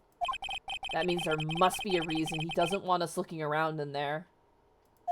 You mean, like a clue? There's gotta be a way we can get inside the chief's office. Yeah, breaking and entering, Phoenix. Yeah. Prime time, like Let's pull a Marshall. Let's just do it. Let's just pull a Jake Marshall and break inside, and then when Meekings comes in to check on it, we'll stab him. Look at how many knives we have. We have so many knives. Now we have 2 knives and a screwdriver. 2 knives and a screwdriver, yeah. Yeah, we have stuff we can do here. And we're not going to hand over any crucial evidence like we did before. Yeah, exactly. Definitely not. I pray that Phoenix doesn't hand over. Don't worry, crucial I have the key. Pulls out a crowbar. Well, where do we want to go now? I mean, we have to find a way in there, but... Well, assuming we don't immediately jump back in, I guess, do we go back to our office to, like, come up with a plan, or should we just click around to see what happens? Nope, we got nothing. Okay, not here. We could try and talk to Lana about it, if she'd be... Nope. Such a tone difference. Nope, okay. Yeah, the sad music playing. Right. I'll go to... What's the point of the underground parking lot? It's not like we can get any information from there right now. No, there's no one here. But I can slide to the right. Slide to the left. Guess we just try the... We got the... Edgeworth might be back. Edgeworth might be back. Let's go check Edgeworth. Nope. Okay. I guess just try and get in again? Maybe Gumshoe's back. Maybe. Oh, there we go. Okay, we did just have to walk back in. Get That out. seemed way too Okay. Goes back in immediately. simple. Right, literally just walks right back in the room. February 24th, Police Station Criminal Affairs Department. Hey, pal. Hey! Hey, Gumshoe! Hey, There he is. Our boy! Oh my god. So if Marshall's leaving like a tumbleweed, he's coming in like a bull. Very apt. Very good, Shay. Gumshoe, aren't you a sight for sore eyes? Also, I love that the Blue Badger plushie in the background is like a fucking horror doll. It's got no pupils. Oh, I know. I asked about it before, and then I think when you said it was a badger, I'm like, that's not a badger. Yeah, that's an abomination right there. Not a badger. Hey, I don't care if you put blue in front of it. It's not Badger. hey, Gumshoe, can we use Missile the dog or the metal detector or the fishing pole to break into an office? Yeah. Or can you just break us into an office? Yeah, can you just break us? Can we just like? I just imagine we grab Gumshoe, we use him like a ramming, like a gate ramming thing, just like bang bang, and then break the door Human down. shield. We walk behind him, and nobody knows that we're behind him. Yeah, dude, dude's built like a fridge, dude. Yeah. Hey, pal, Detective Gumshoe, aren't you supposed to be in a meeting? I'm just taking a breather. My feet hurt from sitting so long. Actually, from serving everyone coffee. Sounds like Detective Gumshoe's still out of the loop. Say, have either of you seen Mr. Edgeworth? Edgeworth? No. Why do you ask? He's under fire from both the police department and the prosecutor's office. It's almost like the battles between you two in court. That sounds serious. Is it because of what my sister said? That's basically what it all boils down to. That falsified evidence 2 years ago. Now Mr. Edgeworth has the whole world after his blood. Yikes. Oh, Gumshoe. Edgeworth's crisis. Why would Edgeworth be blamed? It's not like he knew the evidence was forged. Lana Skye is the guilty party here, isn't she? Oh, sorry, Emma. My bad. We just kind of said that, huh? I mean, she knows the truth. Regardless, the prosecutor is responsible for the evidence they present in court. Not only that, but as you know, there's been a lot of rumors going around about Mr. Edgeworth. His amazing talent as a prosecutor has kept him safe from those who don't like him. But now, with this, are there really so many people who hate him? I don't know, He was Shay. a really nice guy before Emma. Shay. He has some things to work on. Oh my god. Yeah, yes, Shay. Yes, Shay. Yes, Emma. Shay is here. So yes, there are many people who dislike him. And Shay is in fact one of them. Hey, look, if he signs up for therapy... That's your You'll caveat. like That's it. your, like, your condition there. Look, he could even sit down with Gumshoe and have a conversation. That might be a different sort of therapy, but you know. Yeah. Oh my god, I love Gumshoe so much. In our world, only those with talent rise to the top. Mr. Edgeworth not only has that, but he's young. There's no better recipe I know for making enemies. Hey, Dick, keep up the good work. Yes, sir. Let's go for lunch again sometime. My treat. Yes, sir. Oh my god, everyone loves Gumshoe. I love you. That's why they keep him around. Papusa Buggy, this was the tier 1 sub for 81 months. I show back up, there's talk of therapy. I'm not going back. Hey, listen, if you gotta go back to therapy, it's okay. It's like, you know, it's like going to your doctor to get a checkup. It's so good. It happens to the best of us. Oh my god, I love it. Everyone loves Gumshoe. Gotta take me back to that joint sometime, okay, Dick? Yes, sir. It seems you don't have any problems with enemies. Yeah, well, I'm careful not to stick out. I think it's that whole make it to the top bit, too. I don't know about Gumshoe making it to the top. No. He'll always be at the bottom, but that is in, like, a good place, you know? Yeah. No, he's good there. I think it's better for him. Yeah. Anyway, I'm a bit worried about him.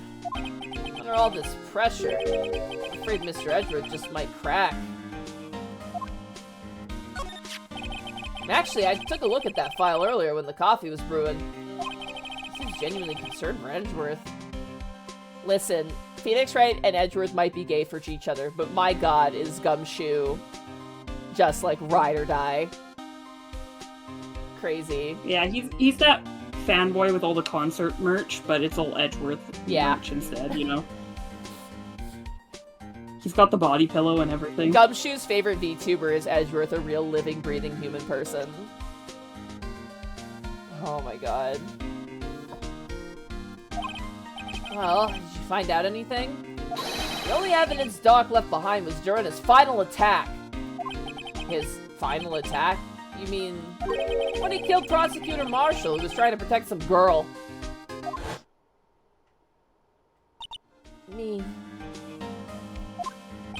seems Detective Gumshoe never realized Emma was the girl. Ah, there he is. Gumshoe is the ally. Gumshoe is so healthy for that. Oh my god.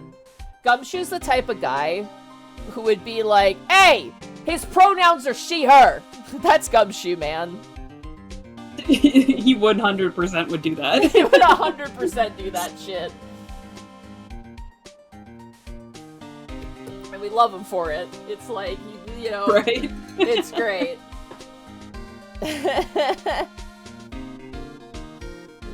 Yeah, that's when he left the most incriminating evidence of all. Well, what was it? Oh, let me see. I think it had something to do with the murder weapon. Oh, I forgot. Look, it's all written somewhere in here, okay? Thanks, Powers Gumshoe. of recollection never failed to impress.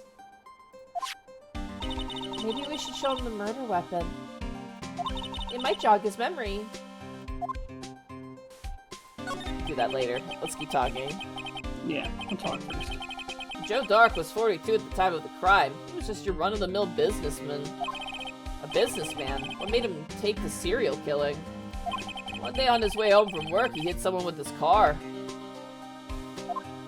With his car? So, it was an accident.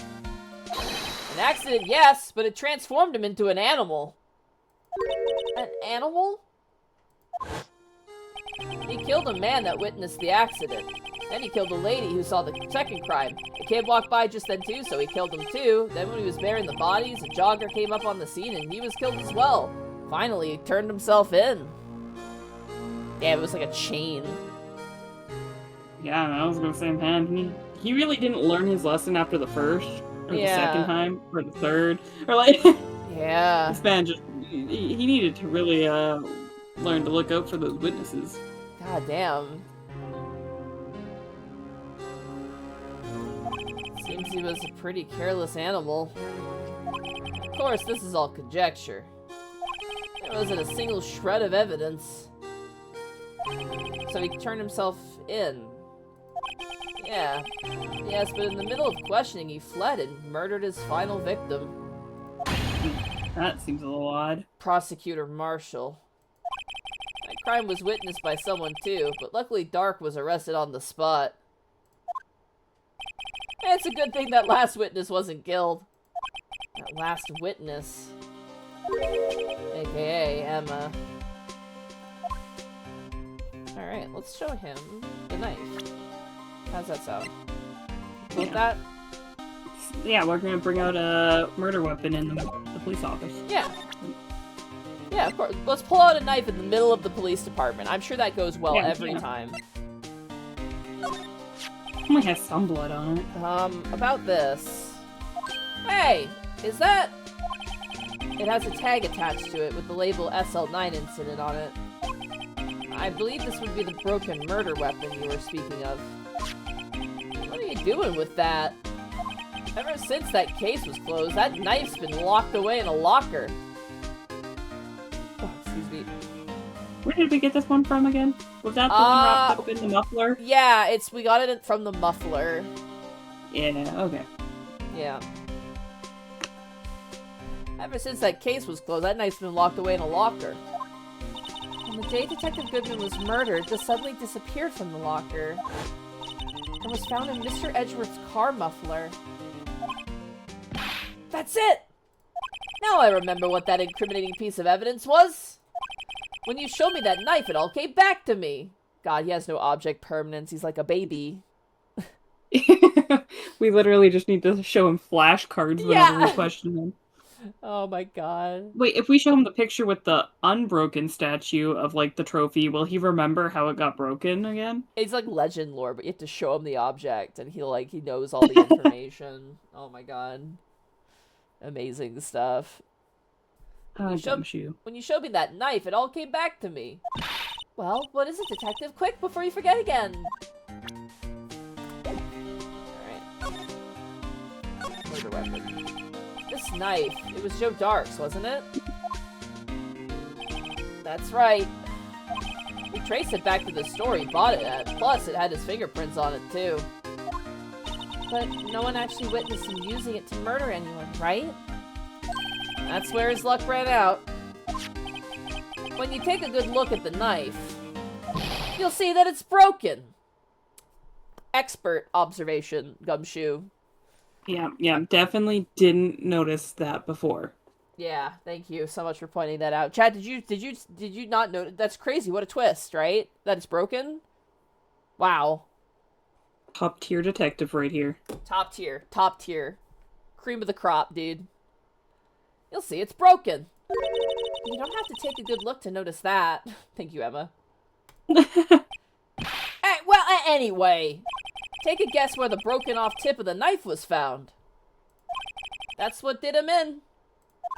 Where was it? The victim, Neil Marshall, was carrying it inside his own body. Huh? It was found deep inside the stab wound. Did it match Dark's knife? You bet! Down to the very last fiber. It's pretty conclusive. Oh, okay, we got an autopsy report. Let's go. Stabbed in the back, died from punctured heart and lung. A knife tip was found in the wound. I just want to say, like, how hard it would actually be to, like, break the knife in somebody's body. It's also not easy to stab someone. No, it's not. It takes a lot of force to stab somebody. Yeah. And the amount of force that it would take to, like, break the knife without, like, especially, like, in the body. Mm-hmm. And it wasn't even like that it was stuck on a bone, like it hit a bone. It was punctured the heart and lung. So how did it break? You know? Good question, Mega Man. But then don't again, forget, knives are built different in Japan, America, okay? But this game also tells you that you can kick over like a 400-pound water barrel while you're like running. So you know what? Yeah, logic Shay. doesn't exist Yeah, in Shay, this you're right. universe. You're so right. No, see, you applied logic right there in explaining that there is no logic. So, there you have it. I'll never let go of that barrel thing. Oh, honey, you have a big storm coming. No. Okay, switchblade knife updated in the court record. Well, there you have it in the nutshell. That's all I know. Can I ask you one more thing? What is it? If it's money you need, you should ask Chief Gant. It's not money, but it does concern the chief. His office is a crime scene, right? It's where Prosecutor Neil Marshall was murdered. The chief's out now, and his office is locked. But we'd like to have a look around, if that's okay. Oh, Gumshoe. Well, any detective's ID card can unlock the door. What? Really? But if I let a civilian in there, yeah, I'd be charged with breach of trust. I mean, we have Goodman's card, right? We do. Welsh 93 says, Shay, there are ghosts in this universe. That's a good point. We do have Yeah, but I feel like the specters. ghosts have more logic than kicking over the 400-pound water barrel. Sorry, one second. Oh. I'd be charged with breach of trust. Okay, we can commit the crime without you. Breach of trust? Simply put, I'd be canned. He'd lose his job. Oh. Sorry, pal. I don't plan on getting fired because of you. That's very valid and fair. How about this ID card? Oh shit! Emma. Oh my goodness! Cove the Beach Goblin! Thank you so much for rating a party of 44. Welcome to crime! Welcome to Crime City! Where to commit crime. We both solve and commit crimes at the same time. We're trying to break into the chief of police's office, genuinely, to solve a crime.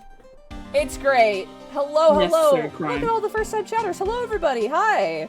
My name is Monty Glue. I'm a variety streamer. I'm also a professional dungeon master for Dungeons & Dragons. I'm joined by my friend Shay, my good friend Shay, who is a bug scientist. And we're yeah, no spoilers, everyone. No spoilers. Shh. If you played this game before, please no spoilers in chat. But welcome, everybody. Welcome to the stream.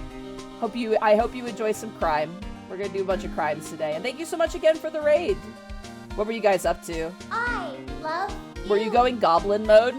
By the way, fantastic defense in court. If anyone ever blames you for a crime, just say you were going goblin mode. It'll get you out every time. Monty, you're getting called out in chat. What do you mean I'm getting called out? She's Valley also Ox professionally calling late to each. Okay, listen, man. I had a reason to. I mean, yeah, fair enough. Whatever. I'm not gonna defend myself. As long as I stream, it's fine. Nick Boppy New Year 42. Thanks for the gifting a tier 1 sub to Cove the Beach Goblin. Hey, I was drawing people's OCs as goblins. That is some 10 out of 10 content. I love it. Absolutely amazing. Goblins are goated. Bracky would love that. Yeah, Bracky would absolutely adore that. That is our local goblin appreciator. Oh my god.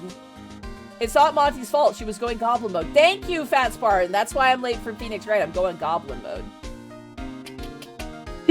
Valid reasoning. Cove was late to stream too. Ah, I see. Kindred spirits. Wonderful stuff.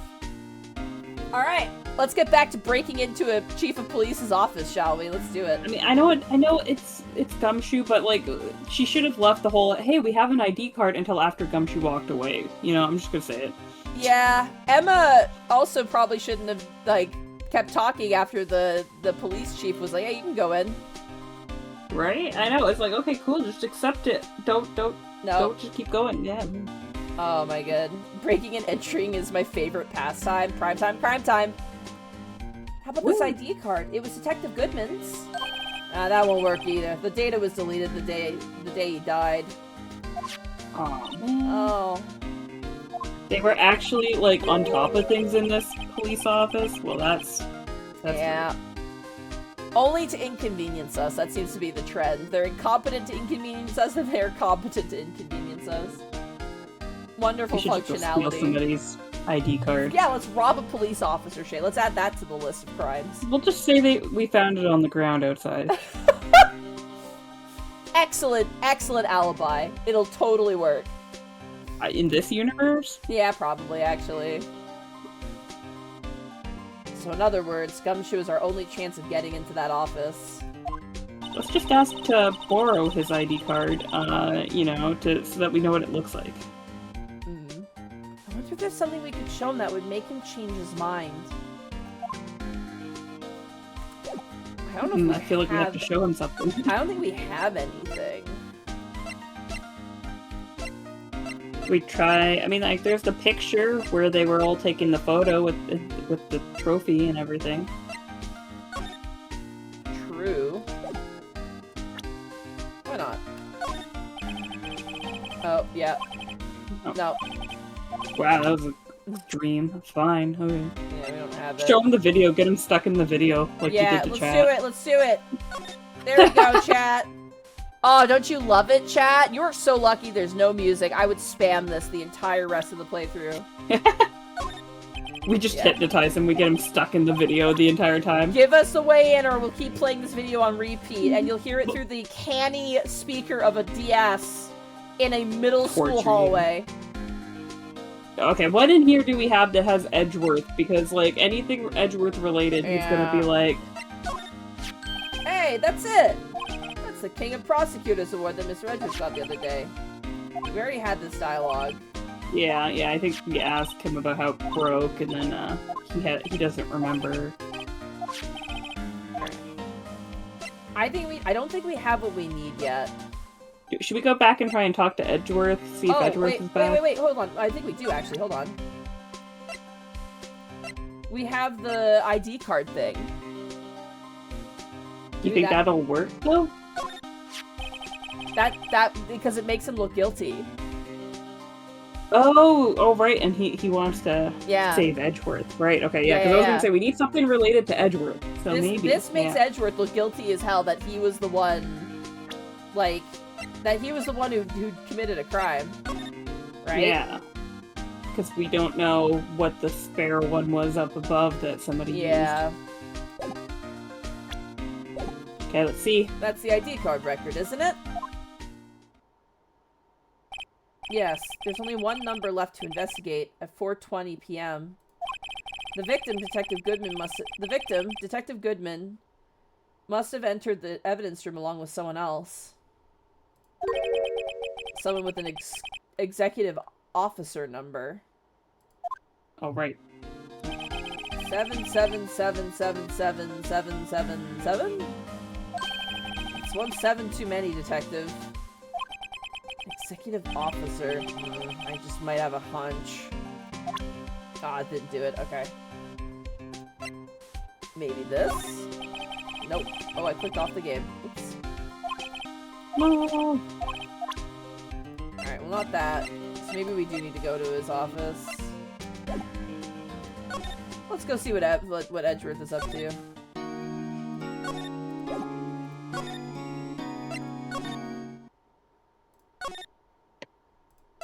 Good old Edgeworth. Hey, there we go. There. Yeah.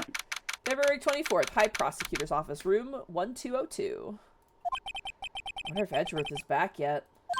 There he is. He looks like he's writing something.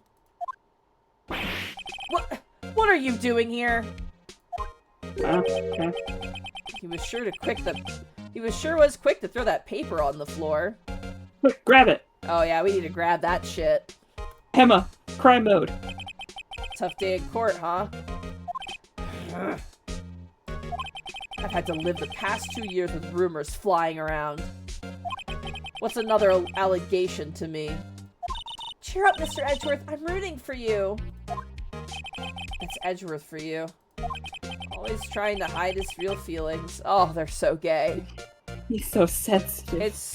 They're so gay. It's so wonderful. Oh, isn't it not a feast for the fanfiction writers? Goodness gracious. Oh yeah, no, they don't make it difficult for them at all. Oh no, absolutely not.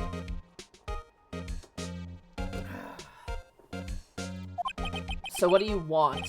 Unlike some people, I don't have all day. Neither do we. We only have like today, really, and then tomorrow we're back at court. So, yeah. There's no excuse for what I've done. 2 years ago, I used false evidence to obtain a guilty verdict. That's what it all breaks down to, and nothing I can do can erase that fact. But you didn't know, did you? I mean, that the evidence was falsified. The police department and the prosecutor's office share a bond of trust. That bond is broken, we stand to lose everything. The police department's error is my error. My responsibility is the prosecutor in charge. The fact remains the same no matter what excuses I might have. Mr. Edgeworth. I take pride in my work. So tell me why. Why does it all come to this? Even Edgeworth can't keep this kind of emotion bottled up. He's a sensitive soul, you know? So sensitive. Little butterfly inside. Shay, you're killing me, dude. Oh my god. God, I can see you rolling your eyes as you say that, too. It's so funny. God, just knowing you. Holy shit. Are you up for the trial tomorrow? First, last year's trial, and now this one. It seems all you do is worry about me. God, they are so gay. Oh my god, dude. Holy shit, man. Oh gosh, guys, just get a room. Just kiss. Just make out. To be honest, you're getting on my nerves. Oh my god, make out. Please. They can't. Emma's in the room. That's why I they're know. all That's tense why right they have to hold back, dude. now. But Mr. Edgeworth, you can't just walk out on the trial. Tomorrow is the last day. It's too late to change prosecutors. I'll bet that's what my superiors are banking on.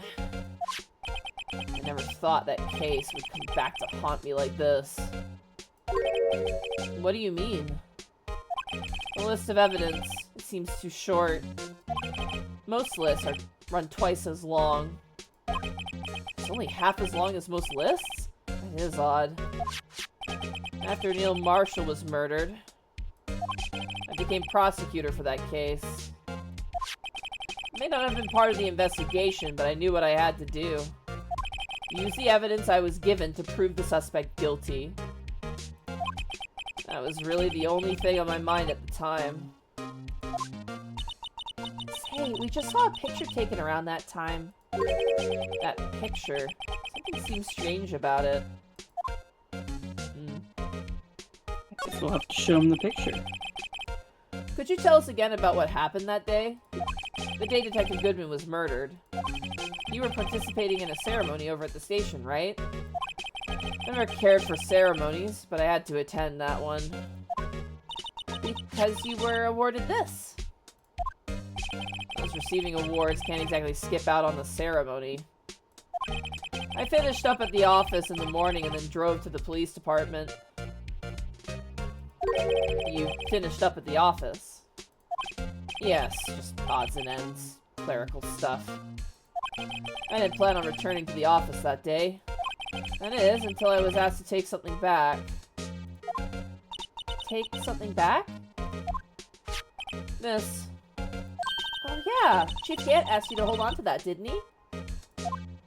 Yes, it was a piece of evidence in a case that was closed half a year ago.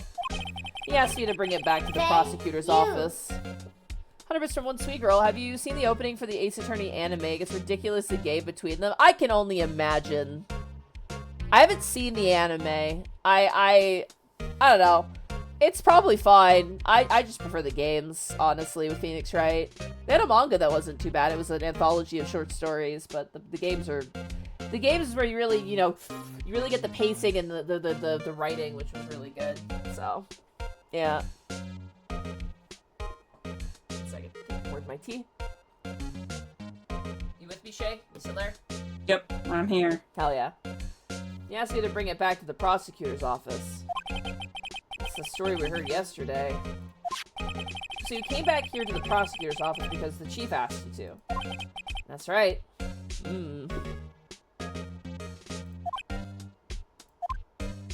Alright. Well, show him the picture. Show him the picture. This picture was hanging on the wall in Chief Gant's office. Thank you. One Sweet Girl, these are 100 bits. They're chained together with a golden chain around their wrist. Oh yeah. Or like those chain rings. Oh, yeah. the rings had the chains on them and they're like attached. Yep.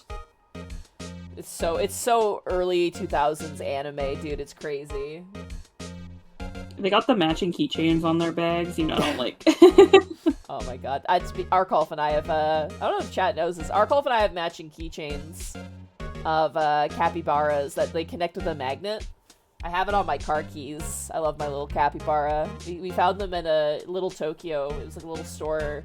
And they had a bunch of like matching keychains and they had 2 capybaras. And so I bought that for me and Arkolf, and Arkolf has it. I think he actually dropped it on his way to the airport. But we both have it. I have mine. Mine's like, you know. Well, I gave Gaius a rubber duck. Okay, it's not a competition, Shay, okay? Listen. Mine's like a bug rubber duck, so mine's like a blue, like, insect creature rubber duck, and I gave him like a weird... She's like, no, shut up, I'm winning this, bitch, come on. She's like, no, I'm winning this one. I have a bug rubber duck, get wrecked, idiot. I just love the difference of, like, you got like a capybara, and I'm like, I got a rubber duck. Yeah, bug rubber duck. Come on, Shay. Get the details correct. Rubber duck. Yeah, no, you do have to be accurate in the fact that it is a blue bug rubber duck. I don't even know if the rubber duck part is necessary because it's not exactly a duck anymore, but you know. This is what happens when you date weird women. You get some real treats, that's for sure. It's like, oh my god. It's like people are like, I want a girl who's like hot and cool and does this. I'm like, get a weirdo. It's never a dull moment with a weirdo. It's great. Anyway. You never know what to expect. Exactly, yeah. Oh man, Arkolf. Hopefully it's okay to talk. Arkolf sent me a very sweet message the other day. And it was like this, like, it's almost like poetry. I don't even know, like, how to describe it. And I was literally in the middle of, like, shoveling food in my face, like, ugly style. And I responded with fucking Shen from Mulan going, you fight good. Because I didn't know how to respond. But it was very sweet of him. It was very delightful. We ended up chatting for a little bit before he went to bed. But yeah, no, it was funny. You fight good. Yeah, no. Yeah, marry, listen, chat, class a hand on shoulder. Marry someone with a weird hobby. Not like murder, but like something that's just their thing. You'll never have a dull moment, genuinely. Marry somebody, or not marry, or just like, you know, date someone who has a hobby. Man, woman, everything else doesn't fucking matter. Just, you know.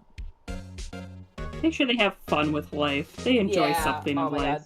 I've told chat multiple times in other streams.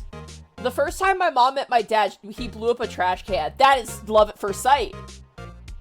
Oh, your sister's saying that dinner is ready. Oh, yeah, I heard, but we were in the middle of having a story told, so... Yeah. I remember telling chat that I was like, listen, because a lot of people are just like, oh, women don't like me because of my hobbies, or women don't like me because of X, Y, and Z. And like, it's the other way around, too. Women, too, are like, oh, men don't date me because X, Y, and Z. Your most important asset that you bring, at least in my opinion, to a relationship is your outlook on life. Genuinely. Like, this is how I feel about it. I'm not a guru, so just like, you know, take this with a grain of salt. But for me, it's like... Talk to chat about it. I'll be right back. I'll grab some food. You got it. But like, chat, your outlook on life is paramount to basically your attractiveness, in my opinion, okay? Take this with a grain of salt. I'm not... Nothing about relationships or attraction or all that shit. None of that is like you can't methodically figure that out. There's no quantifiable measurement for it. But like, if you want to be an attractive person, you need to have a pretty good outlook on life, generally. Or at the very least, if your outlook is pessimistic, you need to tone it, like, how do I describe it? It's like, okay, life is hard. We get that, right? It's your reaction to the difficulty of life that makes you kind of like who you are. You know, some people lash out or become cruel or, you know, racist or whatever. Other people, you know, make art or they react in a healthier way, right? It's one of those things, right? Yeah, from limited experience, attraction is based on experiences, not just appearances. Exactly. Yes, absolutely. Appearances are like, kind of like, you know, the cover of a book, right? Like, I think there's something to be said about, like, general grooming, obviously. Like... Come back to grooming conversation. Yeah, well, I'm talking more about love and shit. But I'm like, listen, if you do not take care of yourself, if you smell like ass, you are not attractive. That is just the way it goes, okay? That seems kind of obvious. You don't need to look like, I don't know, who's a handsome actor? I don't fucking know. I don't know. Name one of the Marvel ones, I don't know. Sure, Chris Evans? That's the only one I know. You don't have to look like Chris Evans, okay? Like, you're gonna be fine. Listen, I think people who are funnier are more handsome than people who are handsome. You know what I mean? Or, like, people who are just, like, have a good energy, like, have a good vibe, are way more attractive than people who don't.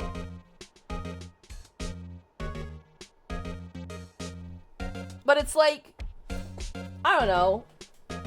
I feel like, I don't know, this is just me. I'm not a guru at this. I like Arkolf because he's not a supermodel. That's fine. I just like hanging around him because when I hang out with him, I feel like happy and like, not even happy, just like, what's the word? Like, yeah. Oh my god, this is gonna sound super dumb. Yeah, like content, yeah. It's like a familiar place, right? My depression says otherwise. True. But you are still worthy of love and of seeking out companionship even if you're depressed. It might make it harder. I will not deny that. It will probably make it more hard, but it is possible. That possibility exists. It's gonna be a bit more tricky, but it still exists. Don't count yourself out, okay? Just because you might have a mental illness. Now, if you date someone with the hope that they will fix your mental illness, that's a problem. That's not gonna happen. Yeah. Don't do that. That's not how life works, unfortunately. But... And don't expect them to always pick up after your mental illness, too. That's not fair for them either.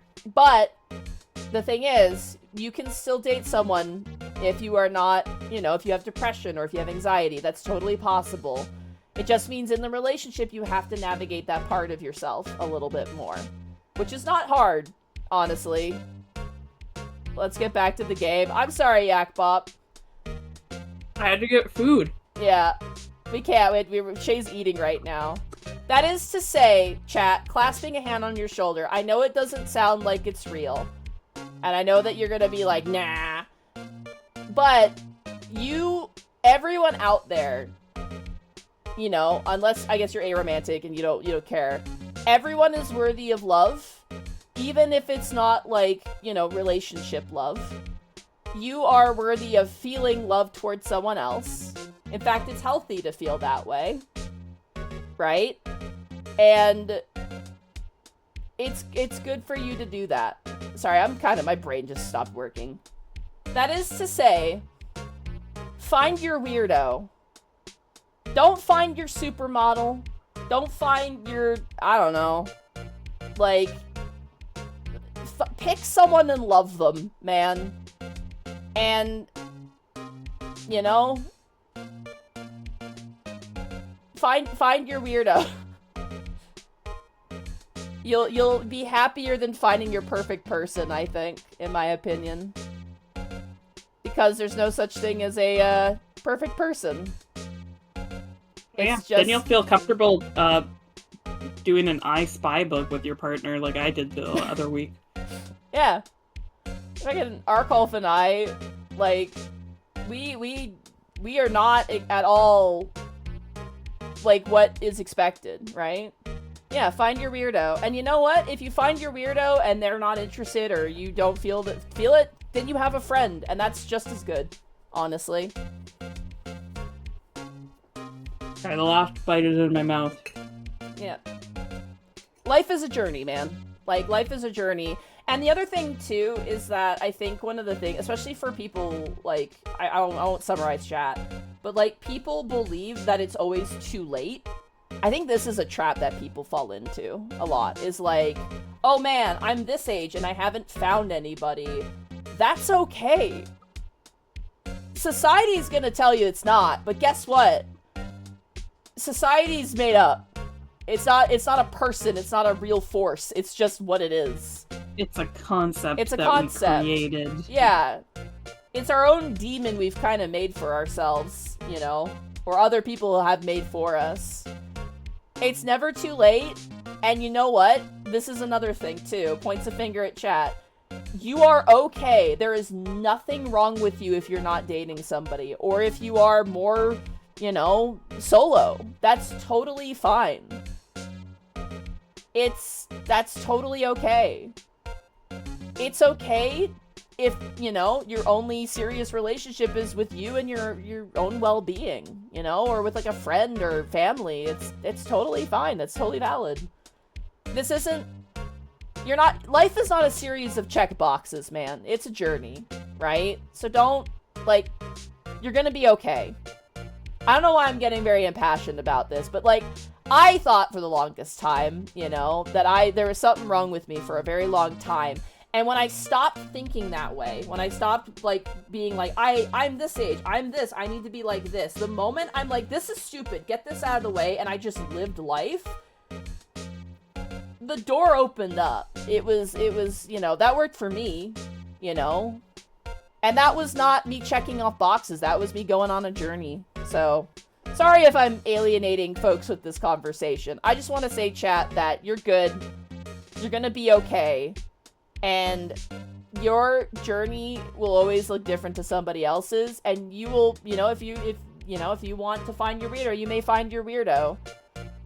I believe in you. Points finger. We believe in you. We believe in you. Anyway, sorry, that segue brought to you part by butterfly inside them. It's okay. Yeah, if you gotta find the Edgeworth to your Phoenix Wright. Find yourself a messy prosecutor. Also, sorry, Yak Bop. I hope I didn't stress you out at all. I apologize. I don't want anyone to feel stressed out while they're here, but I don't know, sometimes I feel things and I feel like I should talk about them because it's just so often you hear people, like, it's, yeah.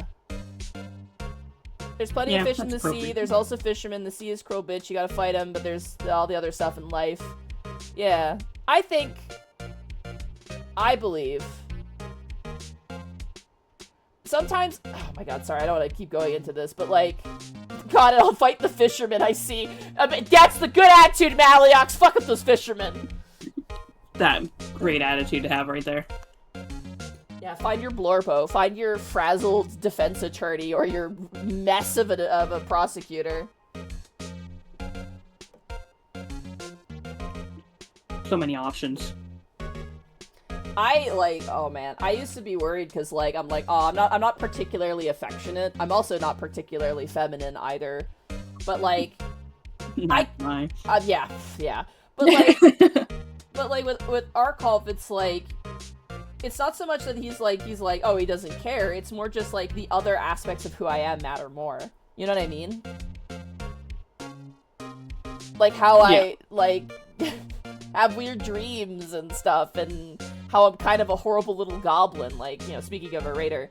But that's how Arkolf, that's what Arkolf I think likes, is just the fact that I'm, you know, I'll kick down his door and be like, oh my god, my fanfiction, I wrote this chapter, and in this chapter this happens, and then this happens, and he's just like sitting there like, I love my girlfriend. Like, no, Monty, you punched a bear. No one gets to tell you what is or isn't feminine. I threw a rock at a bear. That's what I did. But, you know, similar thing, really. Yeah, anyway. Yeah, it's the same thing, really. Throw a rock, punch, yeah. And, like, here's the other thing, too, chat. Arkolf and I knew each other for, like, 5 years before we dated. You know? That's not how media shows it, where people, like, instantly... Which, it happens. People meet each other and they're, like, they click and it's just immediate.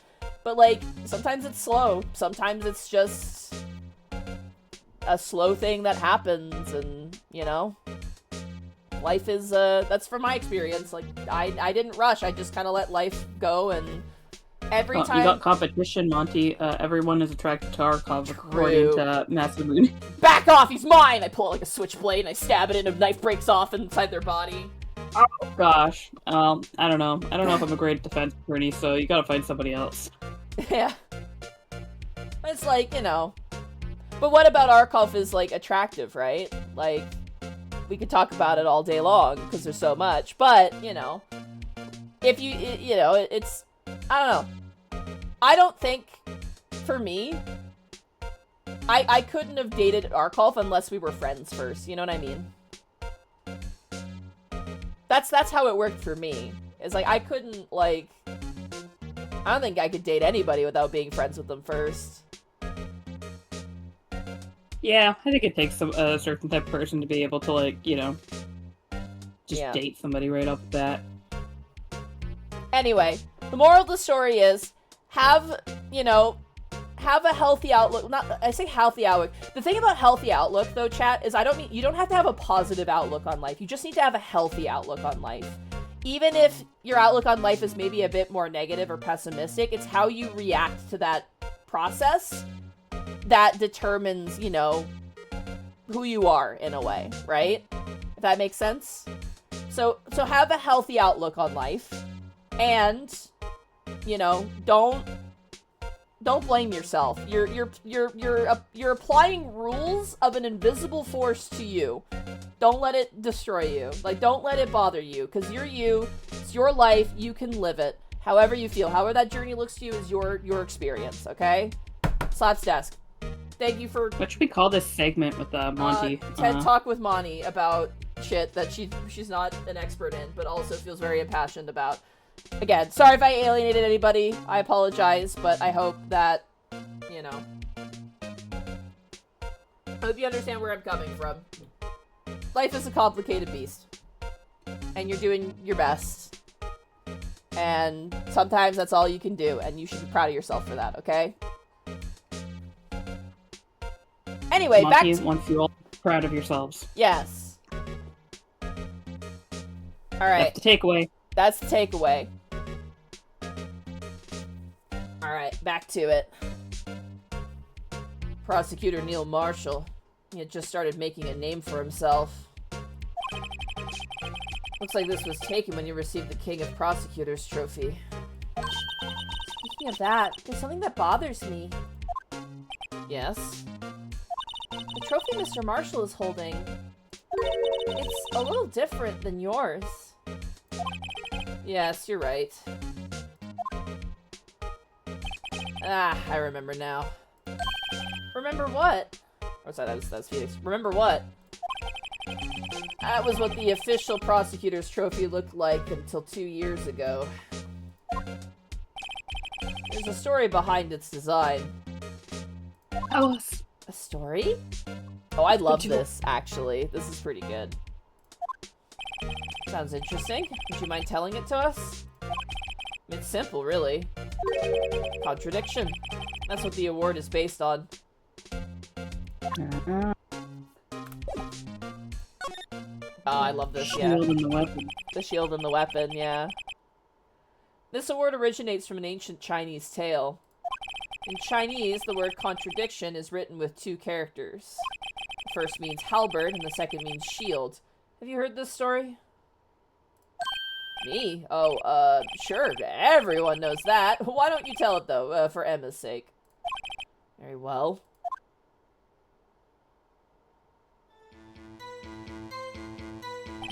Long ago in the kingdom of Chu, there was an arms merchant. One day, he presented the king with 2 items. The first was a halberd he claimed could slice through any shield or armor. The second was a shield he claimed could withstand any weapon. Huh. Wait a minute. Objection! Those claims contradict each other!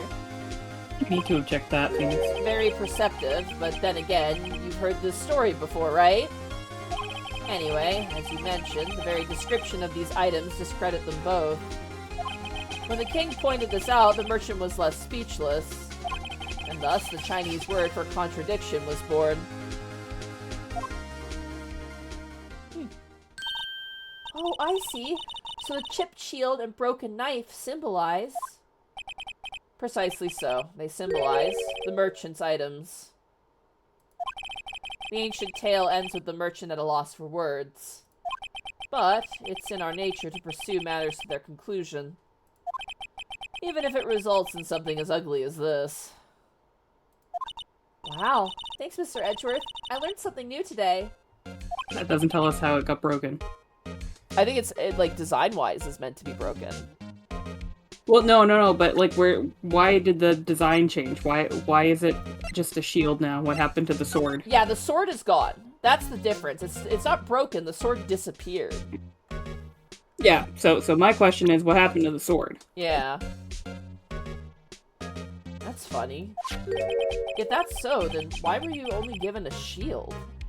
I'll have to ask Chief Gant. 2 years ago, we had the halberd part of the award abolished. Huh. Chief Gant. Okay, updated.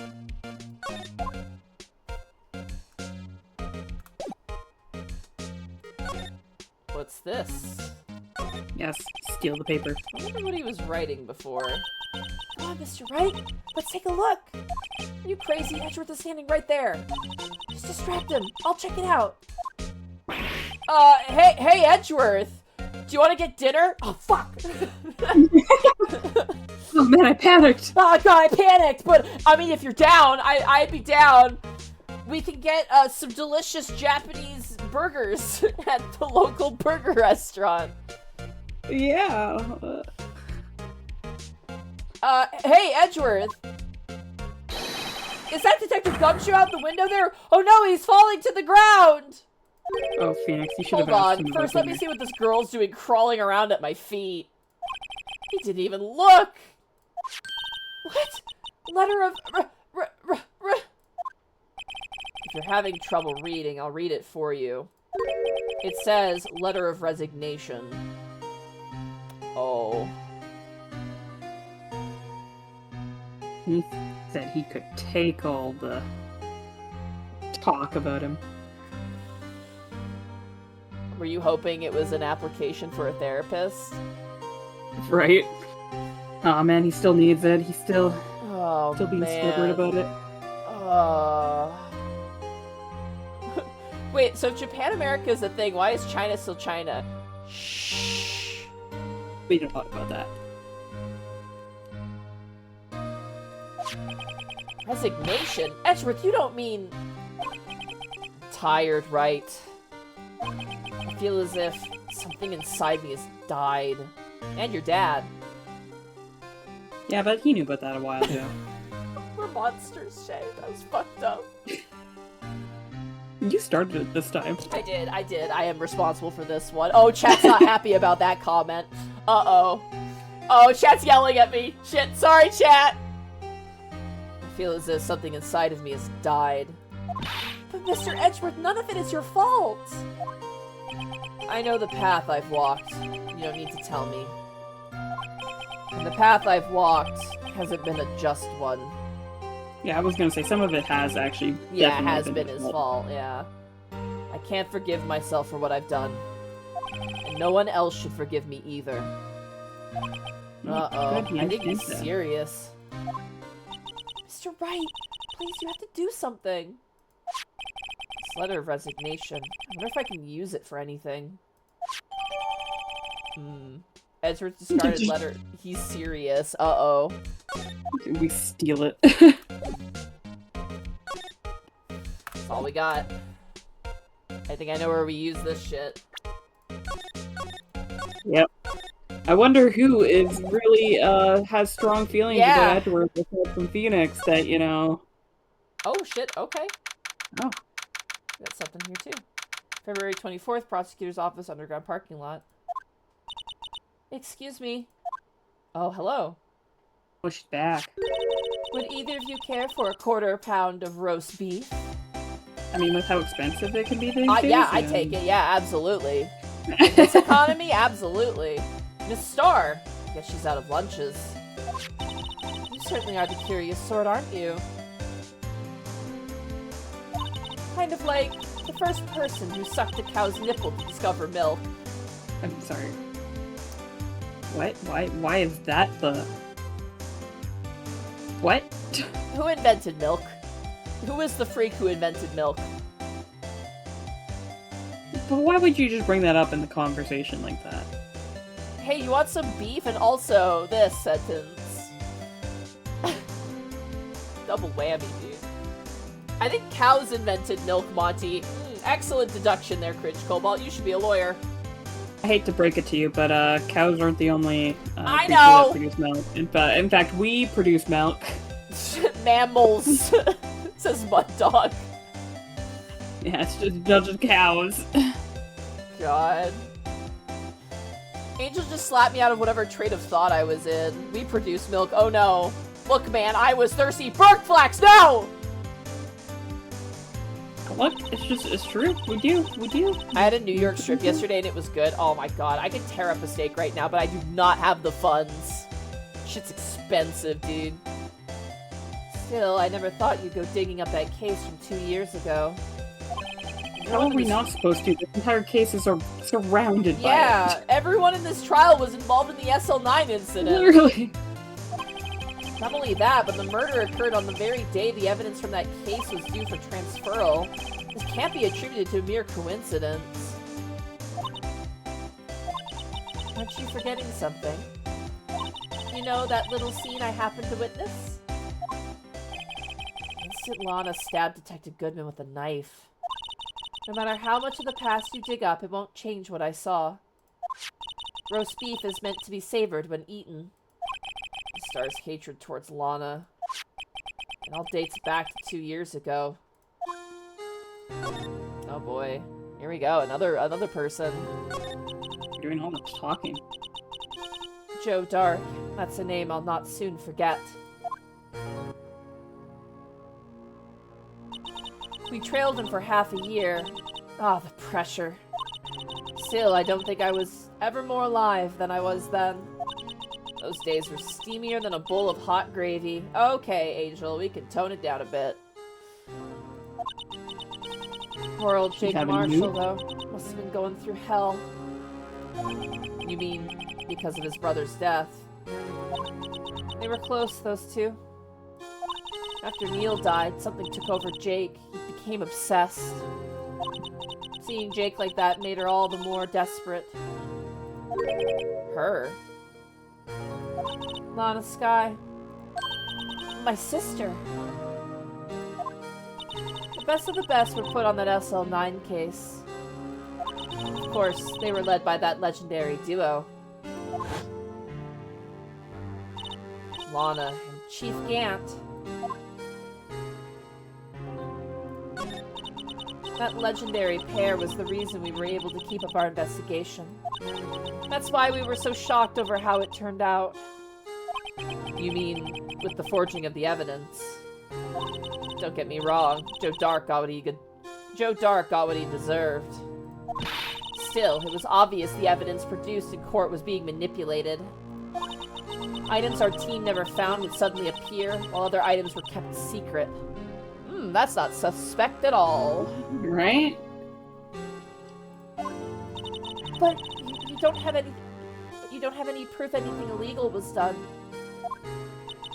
Proof enough of what happened. After that case, all of us, save Goodman, were relieved of our duties. Most without even so much as an explanation. And Lana Sky transferred to the prosecutor's office and became chief prosecutor. Lana always wanted to be a prosecutor. But it's quite as simple as it appears. Huh? Lana Sky was merely being used as a pawn. That's my take on the matter. She was being used. Damon Gant and Lana Sky. Gant led the investigation, with Lana second in command.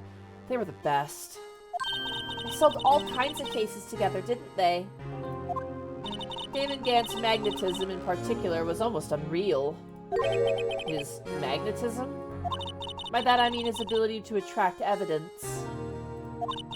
He'd produced the most incredible evidence in the cases he handled. Incredible evidence? You mean... Oh yes, there were rumors about him even back then. No one dared to confront him, though. I take it she's talking about forged evidence. Back then, everyone looked up to Lana. All the detectives wanted to be like her. Really? Oh yes, myself included. I was a fool, really. She hated everything. She hated anything crooked, and always wanted... Oh my god, English. She hated anything crooked, and always watched out for the other detectives. That's why she was so concerned for Jake. Mr. Marshall. When Jake's brother was murdered, she felt as if she had lost her own brother.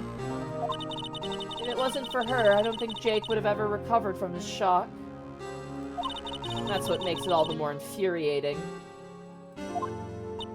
His start. That's why I'll never be able to forgive her. Why did she have to turn so cold after that?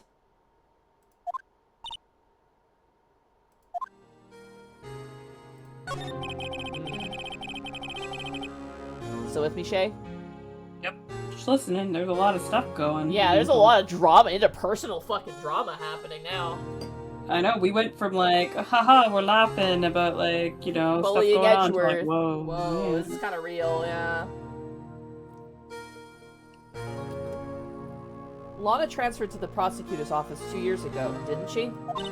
Yes, thanks to Chief Gant's powerful influence. Chief. That's right. Having solved the SL9 case, his position as chief was secured. There was only one thing left for him to control. And then no one could stand in his way. The prosecutor's office. What? You mean that's why Lana was transferred? If he could control the chief prosecutor, he could control the prosecutor's office.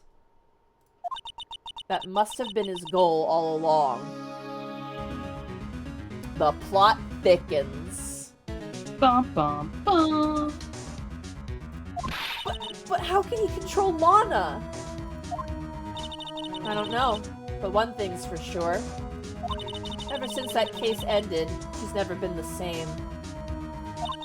It's only logical to conclude there must have been a reason for her change. Last. Finally getting close to the bottom of this ugly mess. Thank you, Miss Stark. You listen to me, rookie. It takes more than just ingredients to create fine cuisine. I hope you turn out to be a better chef than I've been. Good information. Oh. Lana, listen. Angel Star may have her vendettas. She definitely has a bias. But she's still good at gathering information, man. Yeah, she maybe lied a little bit on the stand, but you know, yeah, she at least was like the most kind of honest in that, you know, she did see something and she did testify to what she thought she saw, and you know, she's sticking by it. She's like, listen, I saw what I saw. Yeah, that can't change because I know exactly what I saw, and you know that's real. So, yeah, all right.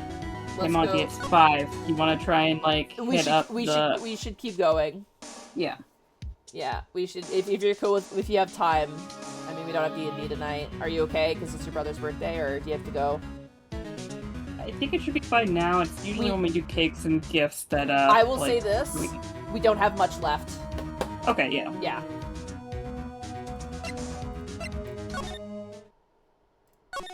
Let's go. Gumshoe!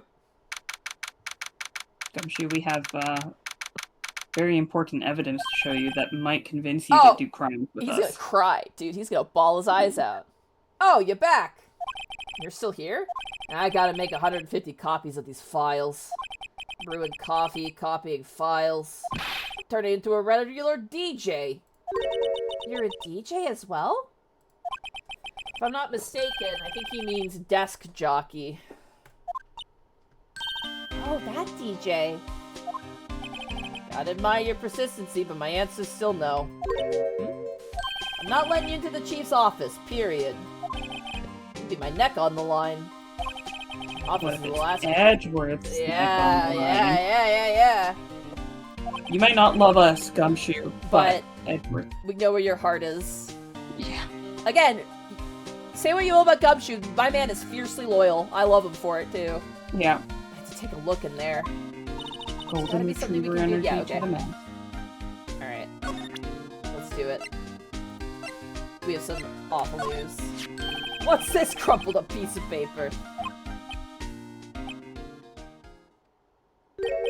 No way! Mr. Edgeworth can't be serious! Is he ever not serious? I can't believe they pushed him this far! Mr. Edgeworth really feels responsible. When I first met him, I thought he was as cold as ice, too. I know different now. He trusted us detectives to provide him with sound evidence. But we just betrayed him.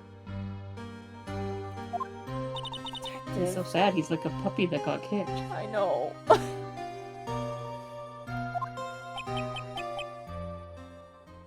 That's it. I made up my mind. But here, take my ID card. You can't do that. If someone found out, I wouldn't let you off the hook with another lost item report. Look at me. It's no secret I'm already out of the loop. After all, I'm friends with Mr. Edgeworth. Depending on how this case turns out, I might already be as good as terminated. What?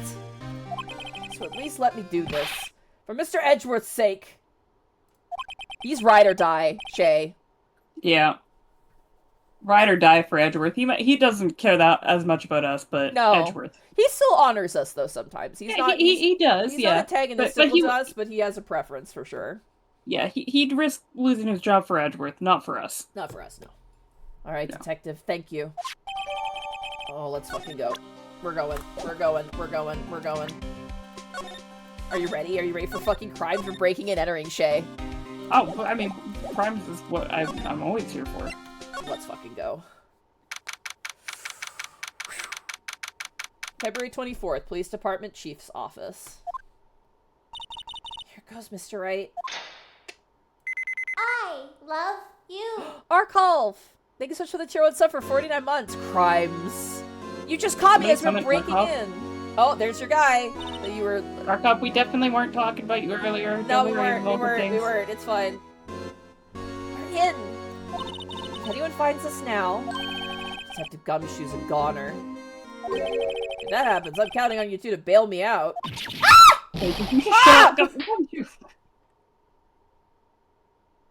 Can't have plausible deniability if you show up, Gumshoe. Sorry, I thought you were a ghost.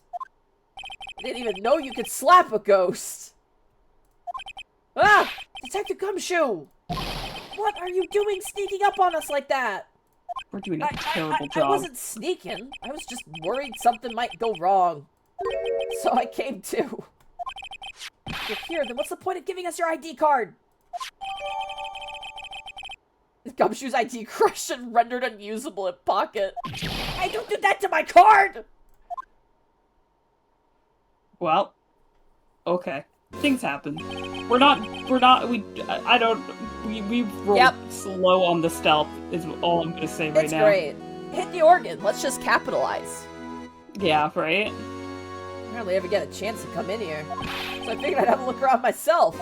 Besides, we're all in this together now. Oh, Gumshoe. Oh. Love you, Gumshoe. Crime. You really do want to get fired, don't you? Not if we're lucky. Now, come on, let's see what we can find out. Got a bad feeling about this. Yeah, we're gonna do it anyways. Let's talk to him first, and then we'll start looking around. Let's go on the other side of the room. Is that your sister's? Yes, that's where I was waiting for Lana. That day 2 years ago. Is anyone using it now? No, sir. This is entirely Chief Gant's office now. He practices a strict policy of preserving the crime scene. It's a strange reason to leave it there. He leaves it as a warning to everyone else. He wants us to always be alert. He told us so himself at our New Year's party. Of course, he was pretty intoxicated at the time. I see.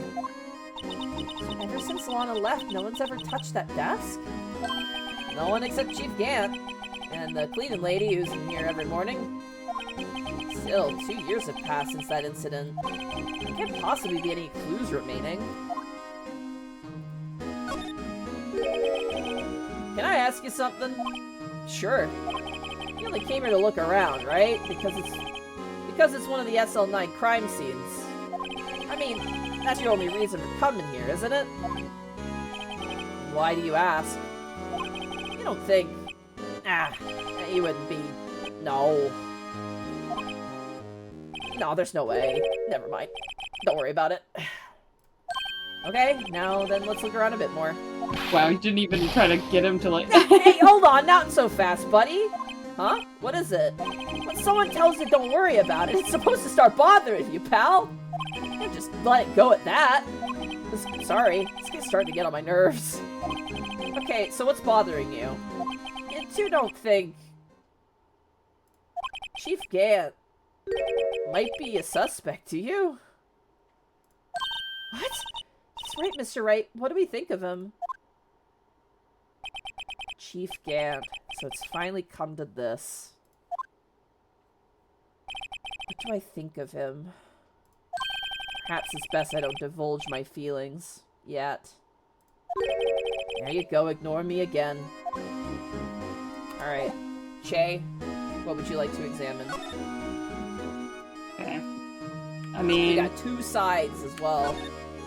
Do we want to start by, like, spritzing things with, like, luminol liquid, or do we want to, like, look at stuff first? Should we just look around first, and then luminol the shit out of everything? Let's just start from, like, right to left. Let's start with that, this funny little guy. That funny little guy. This is the real deal, isn't it? This armor and these weapons? Sure is, pal. The Chief doesn't care for imitations. First the pipe organ, now this armor. Do you know how many taxpayer dollars must have gone into this room? What? You mean you were paying for this? That's it. I'm not paying 1 cent of my taxes. Hell yeah, tax evasion! Woo! You don't have any taxes to pay. Shh, careful what you say. Who knows? The Chief may be hiding in this armor as we speak. I don't think he's fit in there. Even if he did, he'd never be able to get back out. Cut it out. You guys don't know how scary that guy can be. Oh, he seems pretty intimidating. Wow, look at the size of Chief Gant's desk. Not the worst desk we've seen. Yeah. Nightmare. Speaking of that, when we were here earlier... Oh, it's you two. He hid the paper in the desk. Chief Gant. With that paper he was reading in his desk. Yep. Looked kind of like the evidence list that Edgeworth was talking about. I wonder what he was reading. This looks like a list of evidence. Aha! A list of evidence? In most cases, the list runs twice as long as this, though. Hey, look at the case name! Huh? SL9 incident. I wonder what this is doing here. Oh, gumshoe. Hold on, detective. What did you just say? I said, I wonder what... No, about evidence lists. Normally they're twice as long? That's right. I guess there wasn't a lot of evidence. A half-size list of evidence. List of evidence. It seems too short. Most lists run twice as long. Here's the other half. What would the other half of the list be doing here? I knew it! The Chief must be hiding something about that case! It would appear so. Ooh, we got it! Nice. We got it. Alright, let's go. Now, I clocked that it looked like the one that Edgeworth had, so I was like, oh. This is a safe, isn't it? Safe. That word is ripe with intrigue. Okay, if you say so. It looks like a code needs to be entered in this panel to open it. Ah. Quick, where's the parrot? Yeah, Polly, what's the code to the safe? A 7-digit number. I think I just might know what it is. Is it all sevens? Do you know what it is? I have a hunch. Oh, I know. You want to try my birth date. It's...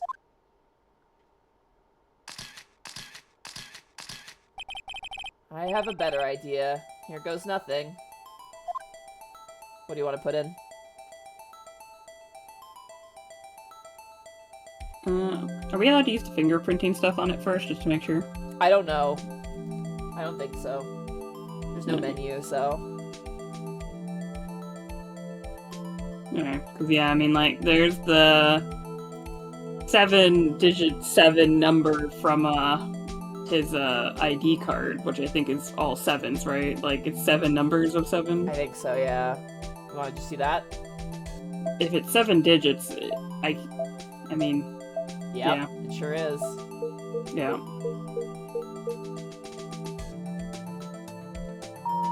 Uh-huh. Yep. What's inside? Bingo. What number did you enter? Whose birthday was that, pal? 77777777. The final ID card on that record. What? The number of the mysterious executive officer who entered the room that day. You mean 77777777? That ID number? I think you're 1 7 shy this time. This can only mean one thing. That's Chief Gant's ID number. Say, big anyone surprise. care to look inside? Oh boy. Do you want me the luminal fluid? Oh, do you want to do that before we look inside, you mean? I kind of want to look inside first. Oh yeah, no, we can look inside first. No, I'm all good. If we're not meant to luminal fluid, then we want luminal fluid. Alright. Is there any money in there? How much does he have stashed away? It's a shard from a broken cup? Oh, we know what shard that's from. Somehow it looks familiar. Where have I seen this before? Phoenix. There's something else in here too. What's this? It looks like a piece of leather cloth.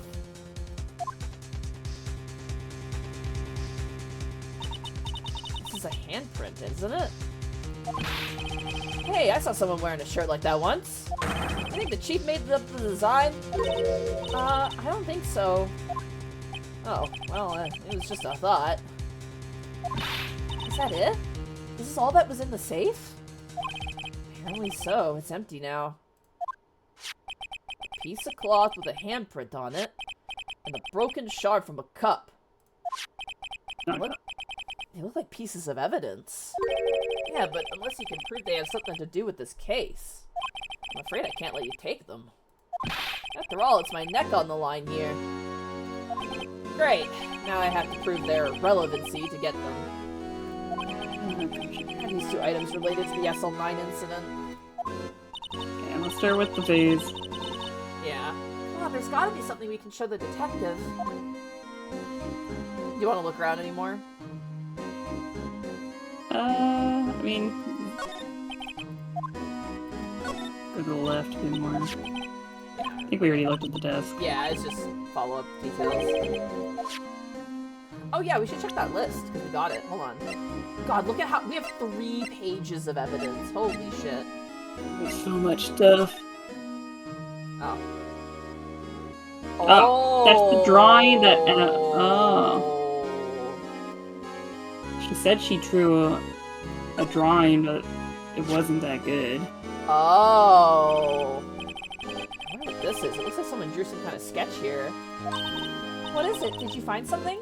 I can't make it out. I better keep quiet about it for now. Huh? She's the one that drew it. Oh, no, it's nothing. Why are your eyes moving around like that, Mr. Wright? I better not forget about this picture.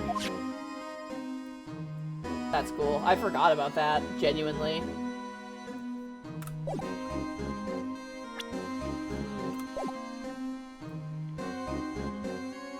Look at the other stuff, too. Oh. I guess I don't have them. The one that Edgeworth had. I think he talked, but I don't think we actually saw that one, so... You can see pretty far from 15 stories up. If we were to drop from that height. At first, the chief wanted to use stained glass with... Oh, he installed the glass. Okay. Really? Why didn't he? That doesn't surprise me. They say he changed his mind because he wouldn't be able to see the view. Oh. Stained glass or not, it's a huge window. Chief's organ sure is a sight to behold. Occasionally, we'll hear him playing from the Criminal Affairs Department. It's on the 2nd floor, and this is the 15th floor of an entirely different building. When the detective screws up, the chief calls them to his office and makes them listen to the organ for hours. What's so bad about that? Music soothes the soul. After that, the detectives can't hear anything for days except for the ringing in their ears. Speaks from experience. So it's an instrument of punishment, literally. But aren't the chief's ears affected? He never listens to anyone anyway. That's besides the point. Let's slide to the left. Peek around here, near window. Look at that giant window. Makes you want to crash through it and jump outside. This is the 15th floor. I know, I was just saying. Saying what? Ever since making Detective, I've always dreamed about doing something like the jumping out of the window gumshoe. You need to play D&D, man. You can do that all the time. He would dream about that, yeah, right. But he wants to physically do it. Yeah. Note to self, Detective Gumshoe has a lot of dreams. As long as he doesn't go crashing through that window when he gets fired. Don't say that. Shelves are mostly empty. Lana must have cleaned them out when she transferred over to the prosecutor's office. Small picture frame on the left shelf. Hey! This is when Lana and I went to that theme park. Aww. This was Lana's desk. Sure is tidy. Lana's always been a meticulous cleaner. There's not even any dust on it. Looks like someone's still keeping it clean. Does Lana ever come back here? Nah. Chief Gant must still keep it clean in memory of their partnership. They were the stuff legends were made of. Does he keep it in memory of her or in memory of the crime? Yeah, this picture we already got. This was taken on that day 2 years ago. The day Joe Dark ran out of the questioning room and tried to kill Emma. After receiving his award trophy, Mr. Marshall took a picture here. I went along with the Chief Gant to question Dark. I bet he never knew he'd be dead just a few hours later. Gee, you think? The floor. This mark looks like some kind of flower. Where it is, it's designed after the insignia on the prosecutor's badge. Prosecutor's badge? Yeah, like the one hanging from your collar. What? They have badges too? The design's supposed to portray the severity of the punishment system. Now that you mention it, it does look all pointy and kind of painful. Mr. Edgeworth never wears a badge. That's because he's a sharp dresser. A badge like that wouldn't go too well with his outfit. He would neglect to wear his badge because it doesn't match the outfit. It's not drip, so he doesn't wear it. So sharp dressers don't need to wear badges? I guess everyone just kind of lets it slide. I don't see how that's supposed to signify severe punishment. Well, shall we spray everything down with the luminol fluid? Might as well, yeah. Hold on. I'm just gonna look around. Alright.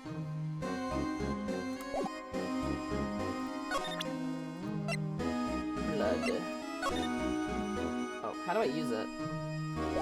I don't know, we have this conversation I think every time we go to use something. Oh, wait. Hold on.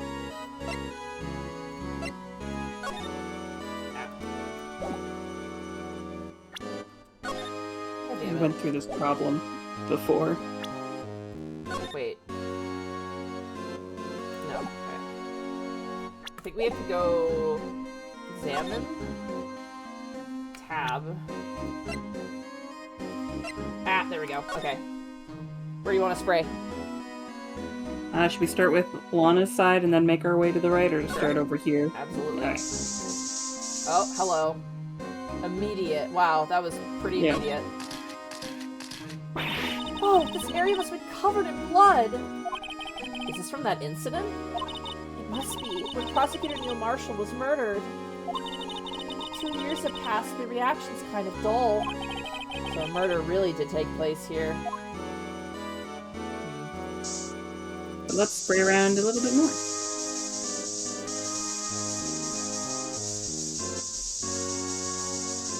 Is there blood on the organ?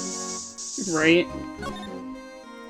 The blood of all the detectives whose ears were bleeding after their punishment. Yeah, right. I'm not seeing anything else, it's just that. Okay, the suit of armor is innocent of any crime. Got it. Come on. No, he's innocent. Alright.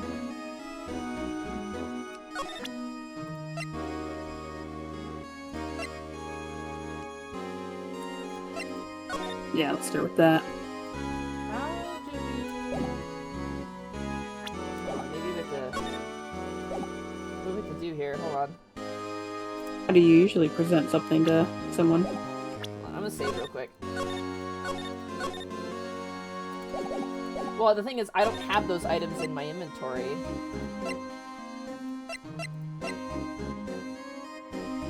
But if you just click on it and press E, it doesn't present it then? Well, I can, but I don't have the cloth or the... No, but the other one, that one. Oh, yeah, yeah. present that. Oh yeah, here we go. You're so right. Oh my god, I'm so dumb. Detective Gumshoe, could you have another look at this jar? I remember when the three of us put that back together. Ah, those were the days. It's kind of early to be nostalgic. Wasn't this jar a piece of evidence from that case? That's right! One of the shards had an SL9 incident sticker on it. Doesn't this ring any bells? You know, that fragment we just found? You mean this one? That was in the safe. Yes, that one. That was in the safe.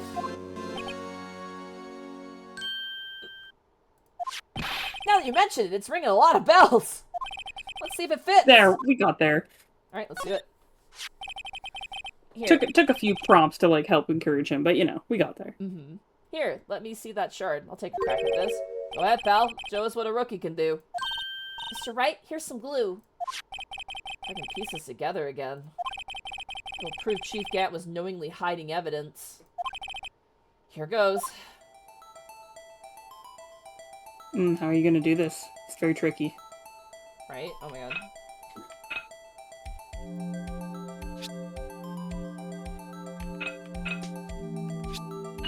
Boom.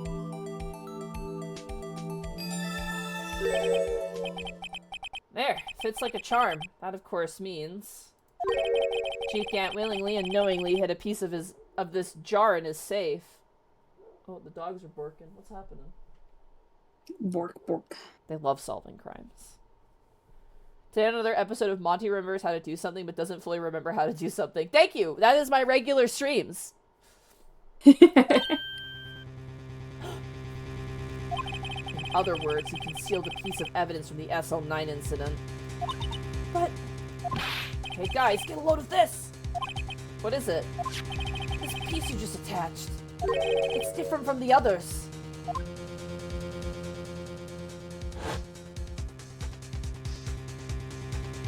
Oh, the blood wasn't smeared off. There's a reddish line on it. Reddish line? That's blood. I don't get it. Why would Chief Gant hide this in the safe? Alright. Okay, now what do we connect to the leather claw? Maybe because Do we? I was about to say, do we have to see if it has fingerprints? Yeah.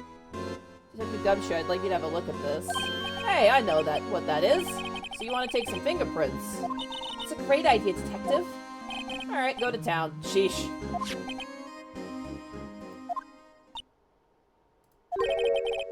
What are you doing? Why are you sticking out your hand like that? Go ahead, take my fingerprints. Oh, Gumshoe. It's not your fingerprints we want to take. Huh? Come on now, this isn't the time for jokes. I'm talking about that cloth we found in the safe. Oh! I knew that. The one with the handprint on it, right? Sheesh, where's your sense of humor? Yeah, because that was definitely a joke on your part, Gumshoe. Alright, let's check for prints. Sprinkle the powder on the cloth. And once they've been absorbed into the prints, blow the rest away. What are you, my mom? I don't have to be told a million times. No, I do, though, Phoenix. I need to be told a million times, apparently. Before we do this... It's like Monty needs a reminder. Before we do this, whose fingerprints do you think these are going to be? Oh, to be honest, I don't actually know what the cloth is for, so... Okay. It would depend if it was, like, for cleaning up something, or if it was, like, you know... So, if I knew what the cloth was for, I'd have a better idea, but I don't. I don't have an idea what it was used for. Alright, let's get this over with. Because I don't think we found anything with leather in it before, have we? No. This was so cool on the DS. It's a shame you can't really replicate it. There's a new technology popped Hello. in. Nice. Alright. It's not Damon Gantz. It's not Meekins. Not Marshall. Not Gumshoe. Not Lana. Oh, there we go.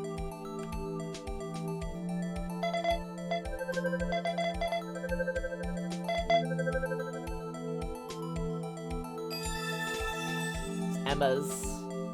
Yeah, so Lana No. protecting Emma then. Mm-hmm. From... Which, not really surprising. Yeah. No. How can this be? What are Emma's fingerprints doing here? Hey, you found a match? Whose fingerprints were they? It seems the prints are too old. And they aren't clear enough to get a match. Oh, that's too bad. Phoenix immediately doubling down and protecting her too. Mm-hmm. Yep, he's protecting her as well. Oh, that's too bad. I thought they'd be Dark's prints. Psst. Hey, you, over here. What's going on here? What are that kid's prints doing inside the chief's case? Or safe, rather. Don't And I ask can't me. believe he paid enough attention to catch on to that. Listen, he's still a detective. Gumshoe's an idiot, but he's still a detective. Don't ask me. Let's just keep this information from Emma for now. Here. Maybe you should hold on to this. Alright. Was I any help? Of course. Thanks to your ID card, we were able to get some hard evidence. Now that's not very kind, is it? In other words, if it wasn't for his ID card, he would have been useless. Isn't that right, you in the coat? I mean, it's not like we didn't expect for this to happen. Chief Gant! We didn't think you'd be back so soon. Phoenix. Fortunately, I'm a man who believes in signs. As I was walking to my meeting, I happened to look out a window and saw a stray dog run straight into a pole. Just then, I thought of a certain detective. You mean me, sir? Now then, I'm afraid I'm going to have to ask you all to leave. Yes, sir. Sorry. Oh, you in the coat. Me, sir? Drop off your ID on the way out. You won't be needing it anymore. But, sir... Now get out! Okay, Yes, I'm sure sir. we'll fix this gumshoe. We'll be on our way too, then. Wait, you, the one without the spiky hair. Don't go yet. Me, sir? I'd like a word with you. Oh, no. But, sir, I'm not a licensed scientific investigator. You with the spiky hair, you're free to go. It's Mr. Wright! Oh, God. Look, pal. We just leave her there. Yeah, I mean, what else are we gonna fucking do? I mean, she's 16. She doesn't have to stay. We're looking after her. We could just be like, nah. Yeah. Oh, boy. Look, pal, if I told you once, I told you 1,000 times. The chief's office is off limits. But Oh, no! that gumshoe. No, you just had to go sneaking in there like that, didn't you? You followed us. I thought you said you didn't care anymore if you were fired. Yeah, but if I knew it, it'd be like this. I never would have said it. I've seen the evidence Chief Gant was hiding in his office. I think I'm finally starting to get the picture. Why has she kept eerily silent about it all this time? Anyway, you listen to me? I'm gonna try and smooth things over with the chief again. Later, pal. And so a third murder victim was made. Yeah, right. Now we have to solve Gumshoe. After that, I heard from Emma. She said that the police wanted to ask her some questions, so she'll be busy for the rest of the day. Oh, there's no guffin. We're going straight to Lana. Yeah, I was about to say, like, we need to talk to Lana. See. Speak to us now. So the chief asked Emma to come in for questioning. There's no use thinking about it. Tomorrow's the final day in court. I'm committed to doing everything I can to defend you, which is why I'm here. I've already told you all I can. What you've told me over these past couple of days is absolutely nothing. Not a single useful thing. Really? I believe I did mention something quite important. Something I told you right away at the beginning. I said that I was the one who stabbed Detective Goodman. You know, I think I finally figured it out. I know who it is that's lurking behind your words. Mia did a good job mentoring you. I'm rather jealous. Seems Edgeworth was right. Edgeworth? Once you're convinced you know something, no one can persuade you otherwise. Thick-headed is the term you used, I believe. Yeah, that sounds about right. Now's my chance to get her to tell me the rest of the story. Okay, here we go. Here we fucking go. Talk to us, finally! It only took, like, you know, a couple trials and a few days. Yeah. I have to admit, I was more than a bit perplexed at first. I love this fucking case, dude. It's so good. You insisted you did it, yet there was no incriminating evidence. That's when it hit me. It's not that you're unwilling to tell the truth. It's that you're incapable of doing so because of a certain individual just being blackmailed. Yep.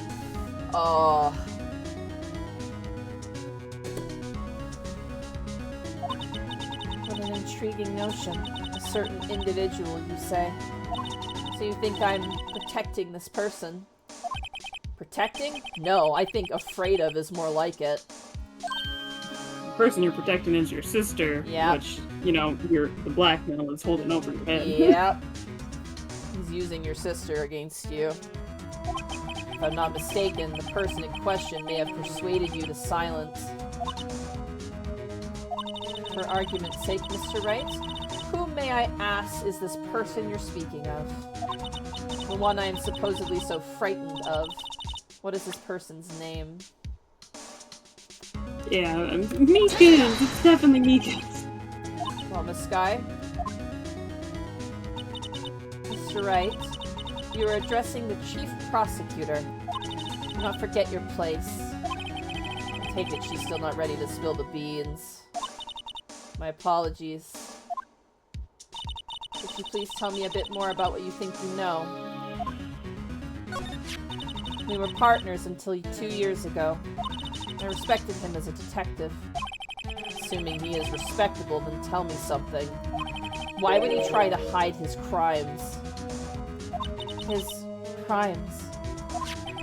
Both you and Edgeworth will be brought before a board of inquiry for what you did. Specifically, hiding and forging evidence. Of course, these are serious offenses. Why is it, though, that Chief Gant's name was never mentioned? Chief Gant. Edgeworth didn't know the truth behind the forgery. The only party who could have possibly tampered with the evidence was... me. I had access because I was second in command of that investigation. Yes, you, but also one other, Damon Gant. Yeah, it takes two to tango. Not just you could forge it, both of you had to. You were a legendary duo. Yep, you were a duo. Shared an office and everything. Mm-hmm. If you intend to accuse Chief Gant, you'll need more than just words. Show me proof that Chief Gant falsified evidence in that case. Would be probably this. Yeah, we have that one. We also have the other half of the evidence paper. And we don't know what the evidence is, though. No, I meant the evidence paper from his desk. He had the other half of it. True. Because, like, Edgeworth only got half of it, and he, I just found this in a safe in the chief's office. This jar piece and this piece of cloth. Do you know what these are? They're pieces of evidence from the SL9 incident. The person concealing evidence was none other than Chief Gant himself. Now tell me, why are you taking all the blame for him? Touché, Mr. Wright. It's as you surmised. I cannot disobey the Chief's orders. Even if it means being found guilty for murder. Why not? Come now, Mr. Wright. You can't possibly expect me to be able to tell you that.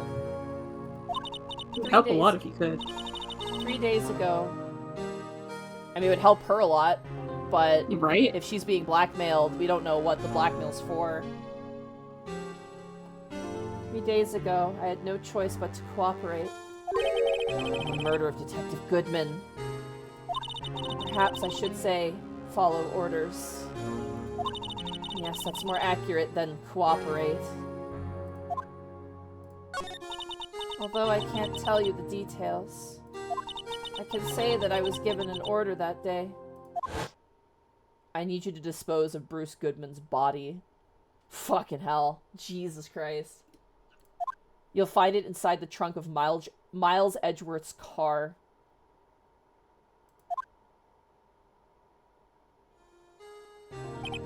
Just as I suspected. Despite what everyone believes, you were not the one who murdered Detective Goodman. Correct. I was trying to take the body out of Edgeworth's car. trunk's lock was broken, and I discovered that murder weapon while inspecting the body. Murder weapon? You mean Edgeworth's knife? No. When I found the body, this was the knife stuck in it. Oh, wow. I mean, kind of figured that one because... Kind of figured that the knife in Edgeworth car was the opportunity one to, like... Yeah. And that was why that one was wrapped up in muffler and... Yeah. Thrown away. Knife from the SL9 incident. Serial killer Joe Dark's knife. I couldn't just leave that knife in him. So I took it out and stabbed him with another knife. That would be Edgeworth's knife. That's right. Even though he was already dead, my hands were shaking at the thought of stabbing him. I mean, he was her, like, co-worker at one point. Yeah. That's why I ended up cutting my hand. And that is the reason for the bandage on your right hand. Yes. It seems I got blood on the victim's shoe as well. And then... she saw me just as I plunged the knife in. A star, huh?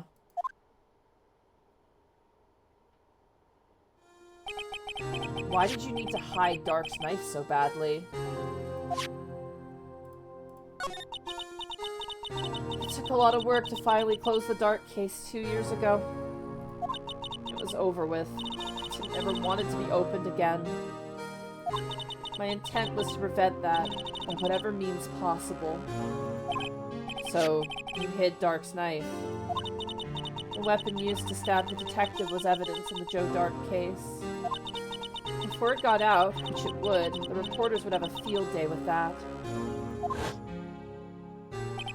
So you wrapped the knife in your scarf and hid it. In Edgeworth's exhaust pipe. Right. Then I called my sister.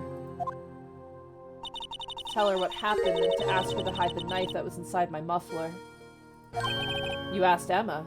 I didn't want anyone on the force to know about this. That would explain why Emma is so confident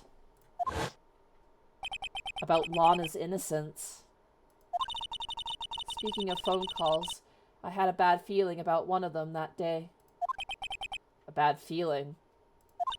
The truth is, after I received those orders from Chief Gant, the first thing I did was make a phone call. A phone call to Patrolman Jake Marshall. She called her cowboy. Yep. And the music starts up. Marshall? Why on earth would you call him? The lead investigator for the SL9 incident had been murdered. I wanted that fact to be kept hidden, and I needed help. He was the only other person I could trust. Or at least, I thought I could trust him at the time. However, it seems that after I spoke to him, he went off on an escapade of his own. Oh, you mean... not wanting the case to die, he decided to take... So she wanted to die, he wanted it to not die. So there's a conflict there, obviously, yeah. That makes sense. Not wanting the case to die, he decided to take things into his own hands. He disguised himself as Detective Goodman and tried to steal the evidence. He had already stolen the ID card, but it seemed he still hadn't made up his mind to break into the evidence room. After my phone call, any remaining doubts he had must have disappeared. So, your phone call caused the incident in the evidence room. Dang. I'm afraid that's all I can tell you. But Lana, you've earned my respect, Mr. Wright, both as a defense attorney and an investigator. Now please, don't pursue this any further in court tomorrow. Tomorrow's trial. There's only one way to drive off Lana's demons. I've got to get to the bottom of everything. Detective Goodman's real murderer.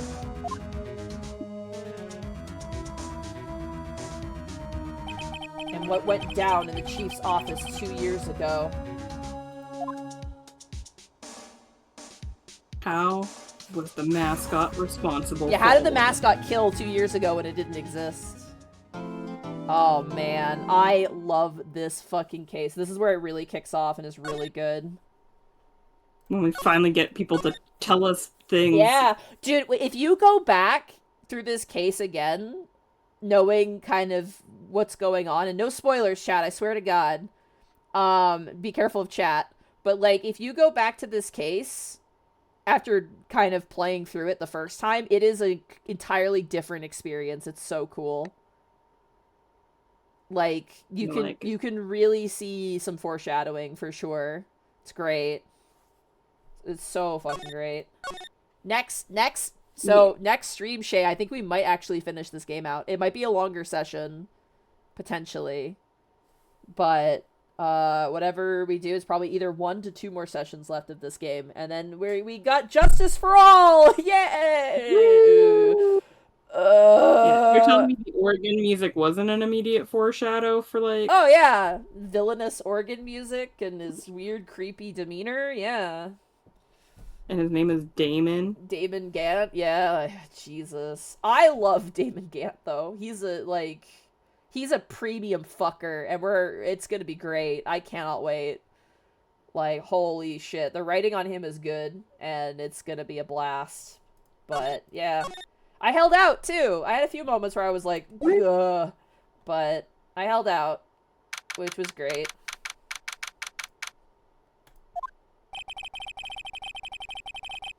Okay, gotta save and end it at here. Yep, to the title screen. Oh, and I can let you you're go. Working that. Stellar Coyote, don't even worry too much. Sometimes the games are as they come, you know, yeah, so. No, absolutely. Like we mentioned early on, Shay is currently being a huge nerd going to school and learning stuff. Like, wow, cringe. So sometimes she might not be present. And that's just kind of the way it goes. But all in all, excellent stream, Shay. We got through the whole investigatory part of this part with a lot of information and a lot of details. And only one kind of mild derailing, and yeah, you know, just an hour food, delay. So it was fine. Yeah, hour delay on my end. I apologize again, chat. Like I said, I wasn't feeling 100%, but I got up and I'm glad. I'm feeling better now, but I still think I may need to lie down, to be honest, for the rest of the evening. Like, I have, like, a second wind, but I can feel... It's like a roller coaster right now, man. It's like, one moment I'm like, yeah, and the next one I'm like, oh. So. Oh, man. I should probably go see where my brother and family are at anyway, so. Let's raid. Who do we want to raid? I'm gonna shoo us out pretty quick here so you can go and be with your family. Oh, we should raid Gaijin Goomba. What should the message be? Gaijin Goomba. Make sure I spelled it right quick first. He's playing Helldivers. What should we hit him with? Honestly, swimming anyone with a question mark would be good. Swimming anyone? That's Damon Gant's, like, catchphrase. He says that all the time. The song that plays when he shows up is called Swimming Anyone, too. Once I see swimming anyone with a question mark in chat, we will raid. Hey, there it is. Alright, I'll catch you guys Monday for the last bookend stream of Space Marine 2.